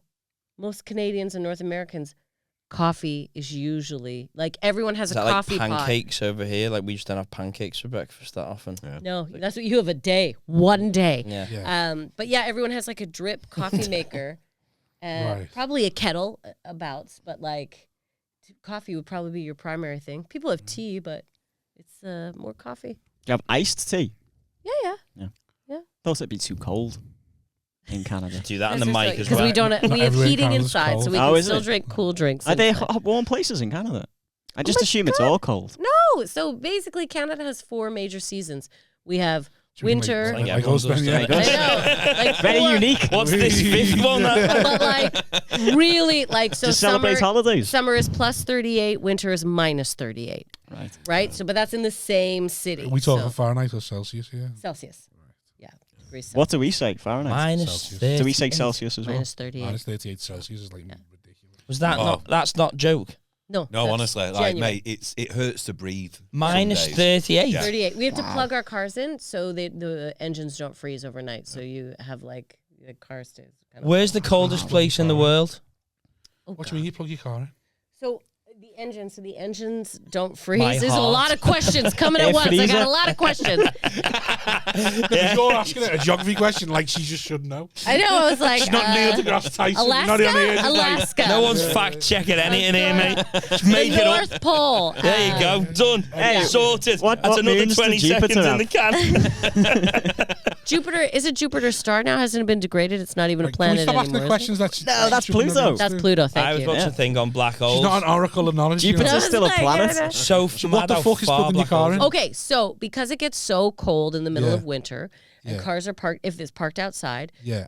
there's a little like a plug-in, like a plug you would use inside your house, and you usually have a plug-in on the side of your house, so you can plug your engine in, and that just keeps it from freezing in Wow. the winter. So it keeps it warm. So there's a little bit of a current going through it. We were driving to a show. Was it in Lethbridge? It was in Lethbridge. And it was minus 35 outside. A couple of Jesus Christmases Christ. ago. Who's going to that comedy club in that weather? Everyone. Fucking hardcore people, yeah. Everyone, because you just function in winter. That's when Sex offenders. You Everything know? just runs. The snow will be up here. The motorways are still open. And we were The train sound and that. There's no trains. in there. No, There's no trains in Canada. We are too big. Trains.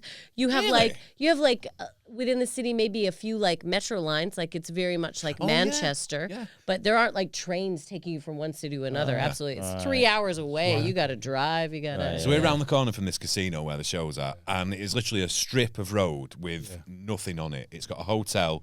And it's got the hotel and casino where the show is. And we're waiting in traffic, and this guy gets off a bus, 7 o'clock at night, it's minus 35. And he had like a big fucking, he looked like the Michelin Man, like big fucking bubble jacket on, snow boots and snow pants and everything. And the motherfucker just started running. Because there's nothing round there. So it's like, get home, get the fuck home now. Get dropped off and go. Oh, it's ridiculous. But everything just carries on. Yeah. It's normal. Because we've got, heating inside. Everything's designed for that. Like we're used to that. Yeah. But yeah, so it can really vary. Like and then it's so like winter's very cold, then the fall's like, in between, spring's in between, and summer's very hot. So it's very different. You have everything air-conned? No, many places don't have aircon. Like a lot of buildings do, but like a lot of houses don't have air conditioning. I thought that was a big thing where like we just don't have aircon or anything. But how do the pipes not freeze over? No, I think places in like the states like Miami or Florida. Yeah. Sorry. I just thought it was a big thing. Yeah, they have air vents in their house, so like you'll have a big boiler unit, and rather than like a radiator, it's hot air that comes out. Yeah, I'd never seen a radiator till I moved here, and I was like, what is this, like the 1930s? Why do we have radiators on the wall? Yeah. Like, it was so weird. But an air vent is progressive. But you don't see it, and it's inside, and then you have heat, instant heat. Like, it was just so weird. I was like, ow, what's this thing? Why are they on the wall? They take up... The other thing, too, this country, no closets. Why is it when you move into a house... Yeah, there's no storage. There's no storage. No built-in. No. There's a closet in every room in Canada. Stop freezing shit. Just fucking have what you need, have it, and then be done.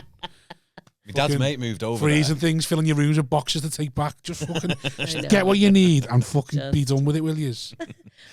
My dad's mate moved over there and he was a plumber, and like it's a completely different central heating unit compared to the UK regs. So he had a burst one day in the middle of winter, and the first thing you do over here is turn your stop tap off. But over there, he did it and completely froze the entire internal system and fucked it completely. I had to get another plumber in to help him fucking redo it all. To redo the pipes and everything, because it was just like frozen. Just destroyed it. Yeah. It must be embarrassing for a plumber to have to get another plumber. First day on the job as well. What have you done here? How have you found gigging over there? I love it. Yeah. Do they understand your accent? Yeah, what I've learned is... talk slowly. Reference changes? Or? Yeah, a lot of reference changes. Sidewalk. Yeah. Freeway, which we call the motorway. Fanny bag. Yeah.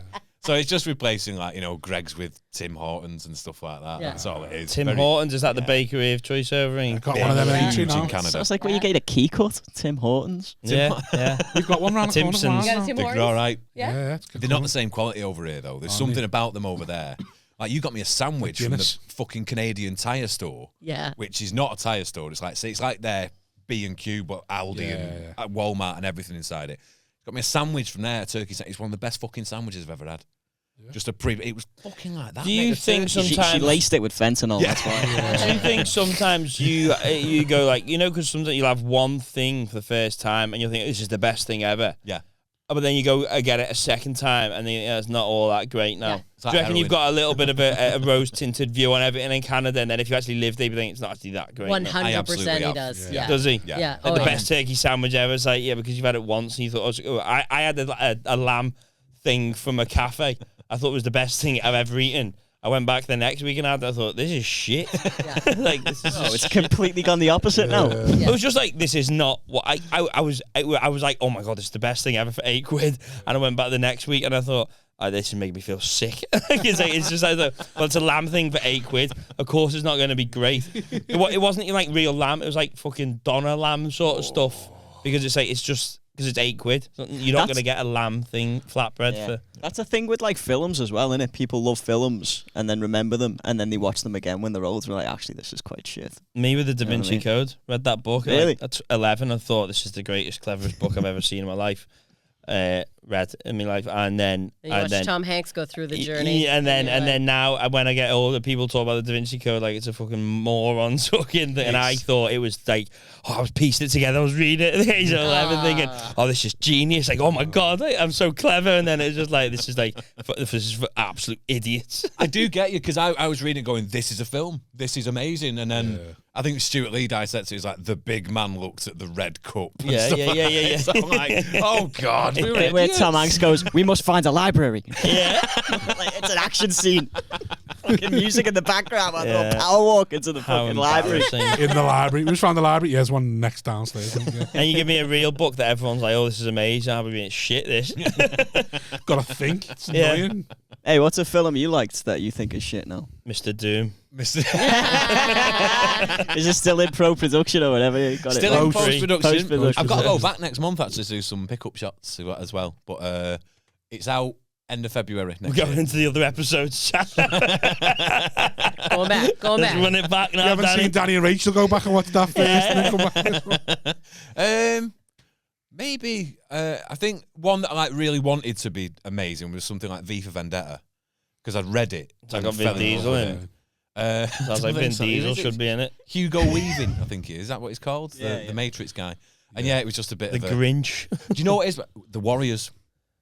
Oh, yeah, you love that film. And I did, and then I watched it back and I'm like, this isn't great. Really? Like, I've got sort of rose-scented thing. Have you seen The Warriors? Which one's the Warriors? It's when they all go to meet up in a park in New York City. It's like all these different gangs coming across town to meet at one park. And then this guy goes, in numbers, like, we're bigger than the police. We can take this city if we want, but we need to work together. And it's like, can you dig it? And then I think it's Cyrus who's called, and then someone kills him, but frames the Warriors for it.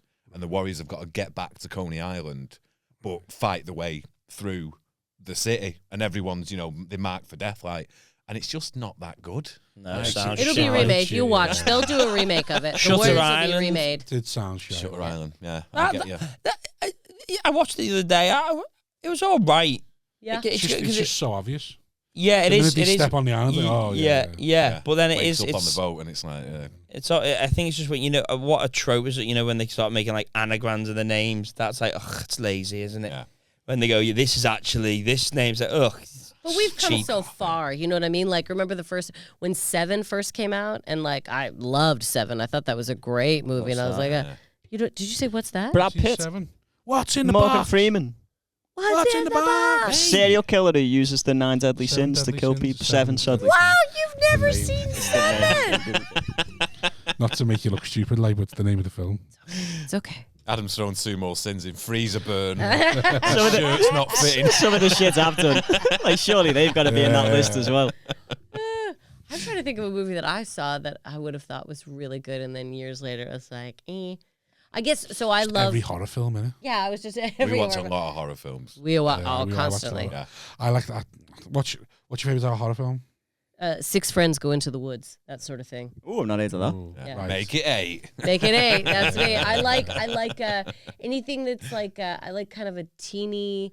I don't like slasher. Like Nightmare on Elm Street was my jam. Like that's where I began. Right. Friday the 13th, a bit too just like I'm a monster. I kill. I Okay. like slasher. Yeah, you like slasher. Can't stand spirit. They're like the Possessed shit can fuck possession off. stuff. Yeah. Like we've had this Like The before. Grudge and I that. just can't stand anything that can't fight. That's so. Yeah. It scares. I need to be able to fight. Fight There it. needs to be an I enemy. need to be able to punch you. Yeah. Yeah. There needs to head. be something physical for me to, for when I'm watching a film, for me to think, if I was in that situation, I'd stand some sort of chance. Gotcha. Because I'd fight the cunt. And if he kills me, he kills me, but at least I go out swinging, where the idea of something just possessing me and just fucking doing what it wants, that's... Possession or Alien, where you're like, I don't know how to... I wouldn't say an Alien's a horror film. You don't think an Alien? No, Alien doesn't count as that's sci-fi. Sci-fi horror. See, I think sci-fi. No such thing. You Yeah, two like did The Thing. sketches together, didn't you? We did, me Yes, and they Adam, yeah. did. They were in Maverick Renegades. Maverick It's Renegades. one of the most embarrassing parts of my... What were you in it? No, I think I've told the story before, haven't I? When I got cheated out of Hilarity Bites Comedian of the Year. Right. And I was so bitter about it. I forgot I had Stanley in the car, and I spent. Slagging it off. I slag a Maverick Renegade. Why didn't you get it back? When you get it back together? Saying Helen was shite, David was shite. Danny had a decent sketch and Staunton was all right, but mostly he was fucking shite. And then Stanley just pops up in the back, goes, "Cheers, Rob," and I went, "Oh yeah, that's great." And basically, what had happened, I'd gone to a comedy competition, Hilarity Bites, had by far the best gig of the night. To the point where every other act on the bill assumed had won. Right. So, like, they read out. So, like, everyone in the act just assumed had won. Yeah, but this is irrelevant. I know. Well, they'd done the top three. The top three was... you could be the greatest in the world that night. You're still not winning. Well, I know. Well, I didn't know they picked it. I thought it was going to be... It doesn't matter anyway. Everyone just assumed I'd won. Name the top three. Done the first two. And Freddie wasn't in it. And hadn't been called. And I hadn't been called. And Freddie went... I'm a bit disappointed not to make top three there. And I was like, yeah, I thought you would have got top three as well. And he went, oh, well, anyway, you've won it. Last name, Freddie. I wasn't even, it was just shocking how I wasn't in it. And then found out a couple of weeks later, Freddie had signed with Hilarity Bites a week before the competition. So anyway, I was so pissed off. And I'd given like 5 of the acts. So there was 5 of us in the car. And so I'd given another 4 acts a lift there. Stanley had won the year before. So he was in the car and a couple of others in the car. Freddie got in, sat in the front and put his award on the dashboard, like on purpose. So I was just fucking stewing. And then someone mentioned something else. We were all just like having a bitch and I just went off on one. And then, like I say, and then I must have done about 5-minute rant and been like, well, that was fucking shit. What the fuck was that about? Who was eating it? I think I said something about like, fucking hell, that butty bit was funny. Everything else was fucking. And then, thanks, mate. Like, that's my sketch group. Cheers, mate. Thanks for that. I went, oh, fuck. I think you should do it again. I just had to front it. I will have to front it and go, sorry, David, but I did think most of it was shit. And then just had to carry on. This country loves a fucking contest, don't they? In regards to like when you start comedy, it's all like a gong show, a competition, da-da-da. I had never... Did they not have that in Canada? Gong shows and that? No, I've never done a gong show in my life. Do you really want to be a comedian? Yeah. I just emceed the gong show in Stockton. They beat the gong. I've never been in a gong show. Who won? Shout out the winner. Or do you not know? Faizan? Oh, Faizan. Faizan. Right, okay. Yeah. Recently signed to... whoever ran that. No. Yeah, he won, which is great. But it was like... To your roster? Yeah. It's all bent in it. Like you could probably let him win that, would you? And then we can do that. Yeah. What are the competitions in this country? So there's what is there? There's King Gong, World Series. What are the other ones? Leicester Comedian of the Year. That's one I've heard. Oh, don't talk about that, Allyson. The Mercury Music Prize. And then what else is there? There's another. Someone one. else Now got robbed on this couch. Now they have the where anyone can compete. British comedian. That one with the 10 bags. Yeah. 10 bag wins. What else? 10K. Have you seen OnlyFans is starting one now? Oh yeah, I saw that. Yeah. Stania's gone in for it. Has he? Yeah. I saw that. Yeah. Stania don't give a fuck. 50K if you win. Yeah. Gangster. And then have you seen that? Like, yeah, but the judges. I did see the judges. The judges and the. Who are they? Porn stars? No, it's other comedians. There's like decent enough comedians, and then there's like someone who what are they called? Someone who looks after you. So Carer. Management. No. Like I can't think of that. I've gone blank. Basically, there's like a comedian who talks you through in the final stages. Like mentor. Mentor. Yeah. Mentor. And there's a mentor there as well. Spots on that. But all of them, like people that you gig with, or that you. That's exactly what I thought. I was famous like, enough to be off the circuit for you to be willing to stand in front of. Yeah. And do like once I saw the foot, I was like, I could be doing this competition and then be gigging with that cunt the next week. Well, and I'm going to stand in front of absolutely not. I had that with a Nick Page. Because the minute they said anything about me, I just fucking lose it. When Nick Page... Are you for fucking real? You're a fraud. That's shite. You had writers the last 2 years. But when Nick Page did Britain's Got Talent, and then you've got Alicia Dixon saying, I just don't think it's there yet. Like, she can fuck off. Just like, you know, why you can't... He's been doing it for fucking 15, 20 years, and then you're there going... I just don't think your act's quite there. Just fuck off. She's thick as fuck. I mean, you know they've got to do it, and no one really gives a shit. But it's just got like boss Instagrams. Oh, fair play. I went in for it. Did you? The OnlyFans. Oh no, Britain's Got Talent. Did you? Have I not told you this? I don't know. How did it go? Right. Did you get poached or did you actually go for it? I got poached. So what it wasn't straight stand up.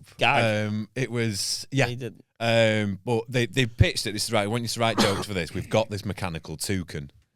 And I was like, That's right. You heard it. A mechanical toucan. I like the it. bird. I'm in straight away. Fuck it. I'll do it. Yeah. And what it is, it's this stand that they've got, and the bird's sat on top of it. Bird's about this big.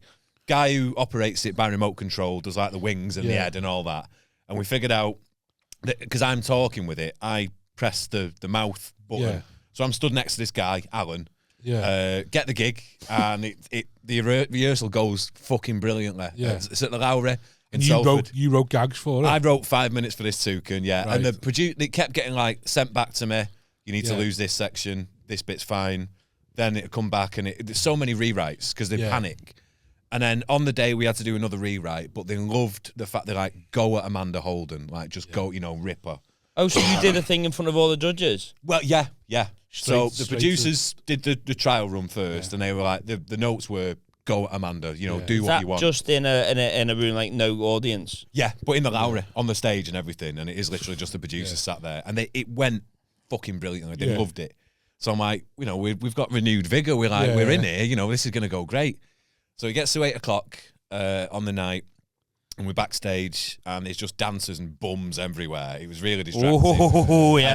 I'd asked for I'll have to get on next season. We're in mechanical badger. I felt so bad because it was this young lad. He must have been about 16, 17. And he was on before us, and he was dead good looking lad, and he's all in all the gear, white jeans and white shirt and all that, and he's like got his headphones on, he's going like, and I was like, kid's got confidence, he's going to smash it. He went on and bombed, like they hated him. What was he doing? Singing. But he was like, and so they'd set him up for it. They'd him. And you know what? Those buzzers are fucking loud. Yeah. They do it on purpose to fuck you up. Because he wants to have that reaction, don't they? Yeah. So I'm backstage, and I can see the judges on the stage. They've built a box for the toucan to come out in. And Ant and Dec came out and released the toucan out of the box. They fucked me a little bit, though, the Simon Cowell and all them, because they were like, they want to ask you a couple of questions before you start. So I'm like, right, okay. So Ant and Dec open the box, and everyone's clapping at toucan. And I was like, I've got my headset on, my Janet Jackson headset. I'm at the side, I've got a little monitor, I can see him. And the way I tell it is they're all there. Simon, David, Alicia, and that bitch that hurt Les Dennis. They're all there. Team Les. And I went, hello, are you going to ask me a couple of questions or something? And Alicia went, no, you just start.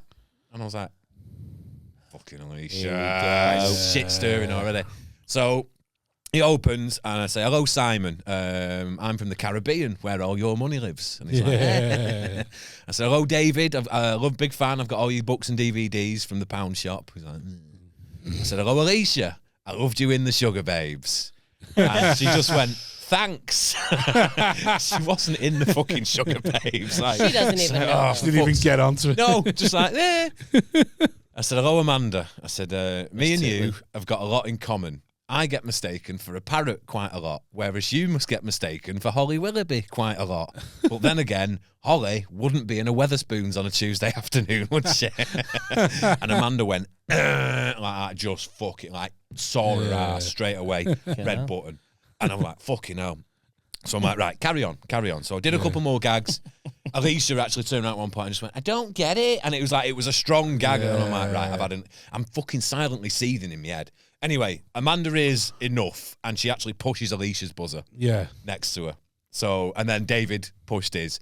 Simon is fucking loving it, because I don't think he likes Amanda. Like, he was actually really laughing. So he's like, it's judges' deliberations. So I'm like, fucking hell. And Simon goes, just not your day. He said, I enjoyed it, but, obviously Amanda didn't. Thanks for coming. David was like, oh, you're the funniest toucan we've ever had. Like, you know what? Fuck you, Williams. Alicia, she's like, I didn't really get it. Like, I imagine you say that quite a lot in the day. Unless it's an STD, there's probably very little that you get.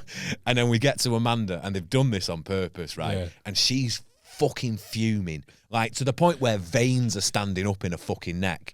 And she stands up, and she goes, listen, to a robot toucan. She goes, listen, you, I'm going to go back to one of my many properties tonight and not care about anything you've said.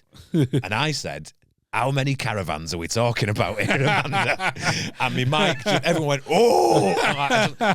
Shoulder, come on. You're fucking out. I'm surprised they didn't try and just butcher you in an head and stick you out. Honestly, I was surprised I got that far. Like, you know, I heard the mic switch off. Yeah. Like, but they let me get the last little word in. And like, why on earth would you say that? No, but if they've told him to go on it, Amanda Holden, why would you be that much of a dick? It was a real brag track. Because she's an actual dick. Yeah, it came from nowhere, and it was such a, trying to brag. Look on a TikTok, and TikTok's hilarious. Yeah. Fit like. Yeah, it's boss because she's fit, but like, it's just out, like, it's just got no sense of the world. Right. She's like, everyone's going about the cost of living, and she's constantly on Aldi, walking around with like, and she showed me, oh, here's my outfit of the day, and it's like a $2,000 silk scarf.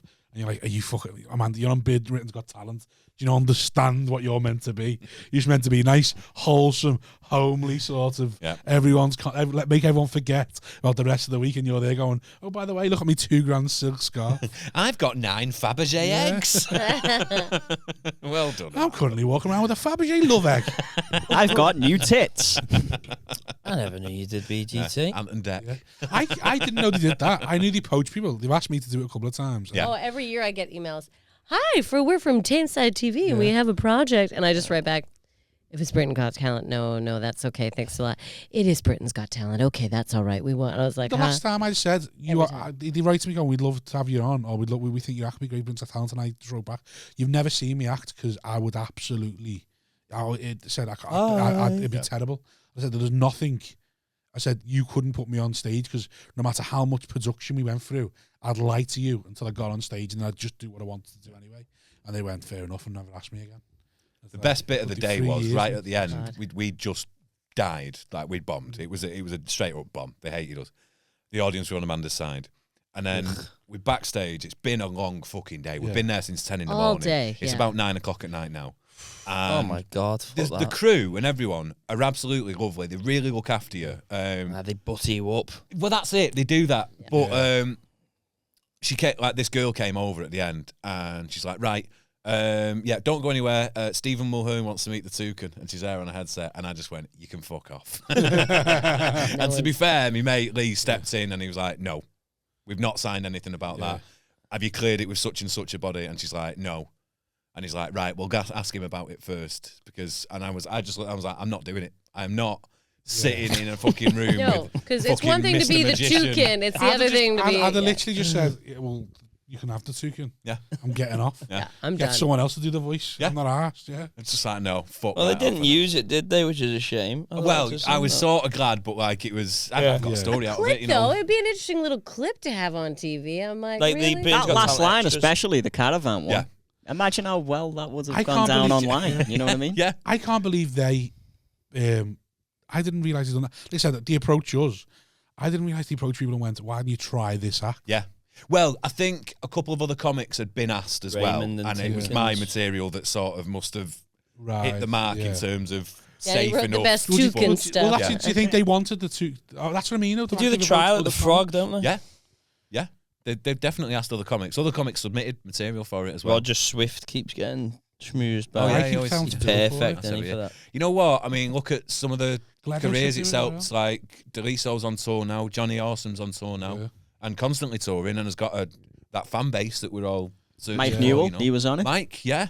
Shaniaski. Yeah, Shaniaski. Yeah, there's loads. It's a success. Shaniaski did it. When did I never saw Shaniaski, did it? I might have made that up. Yeah. I was like, what? Shaniaski is a spark. The way you nodded, I was like, really? Yeah, no. Oh, hang on.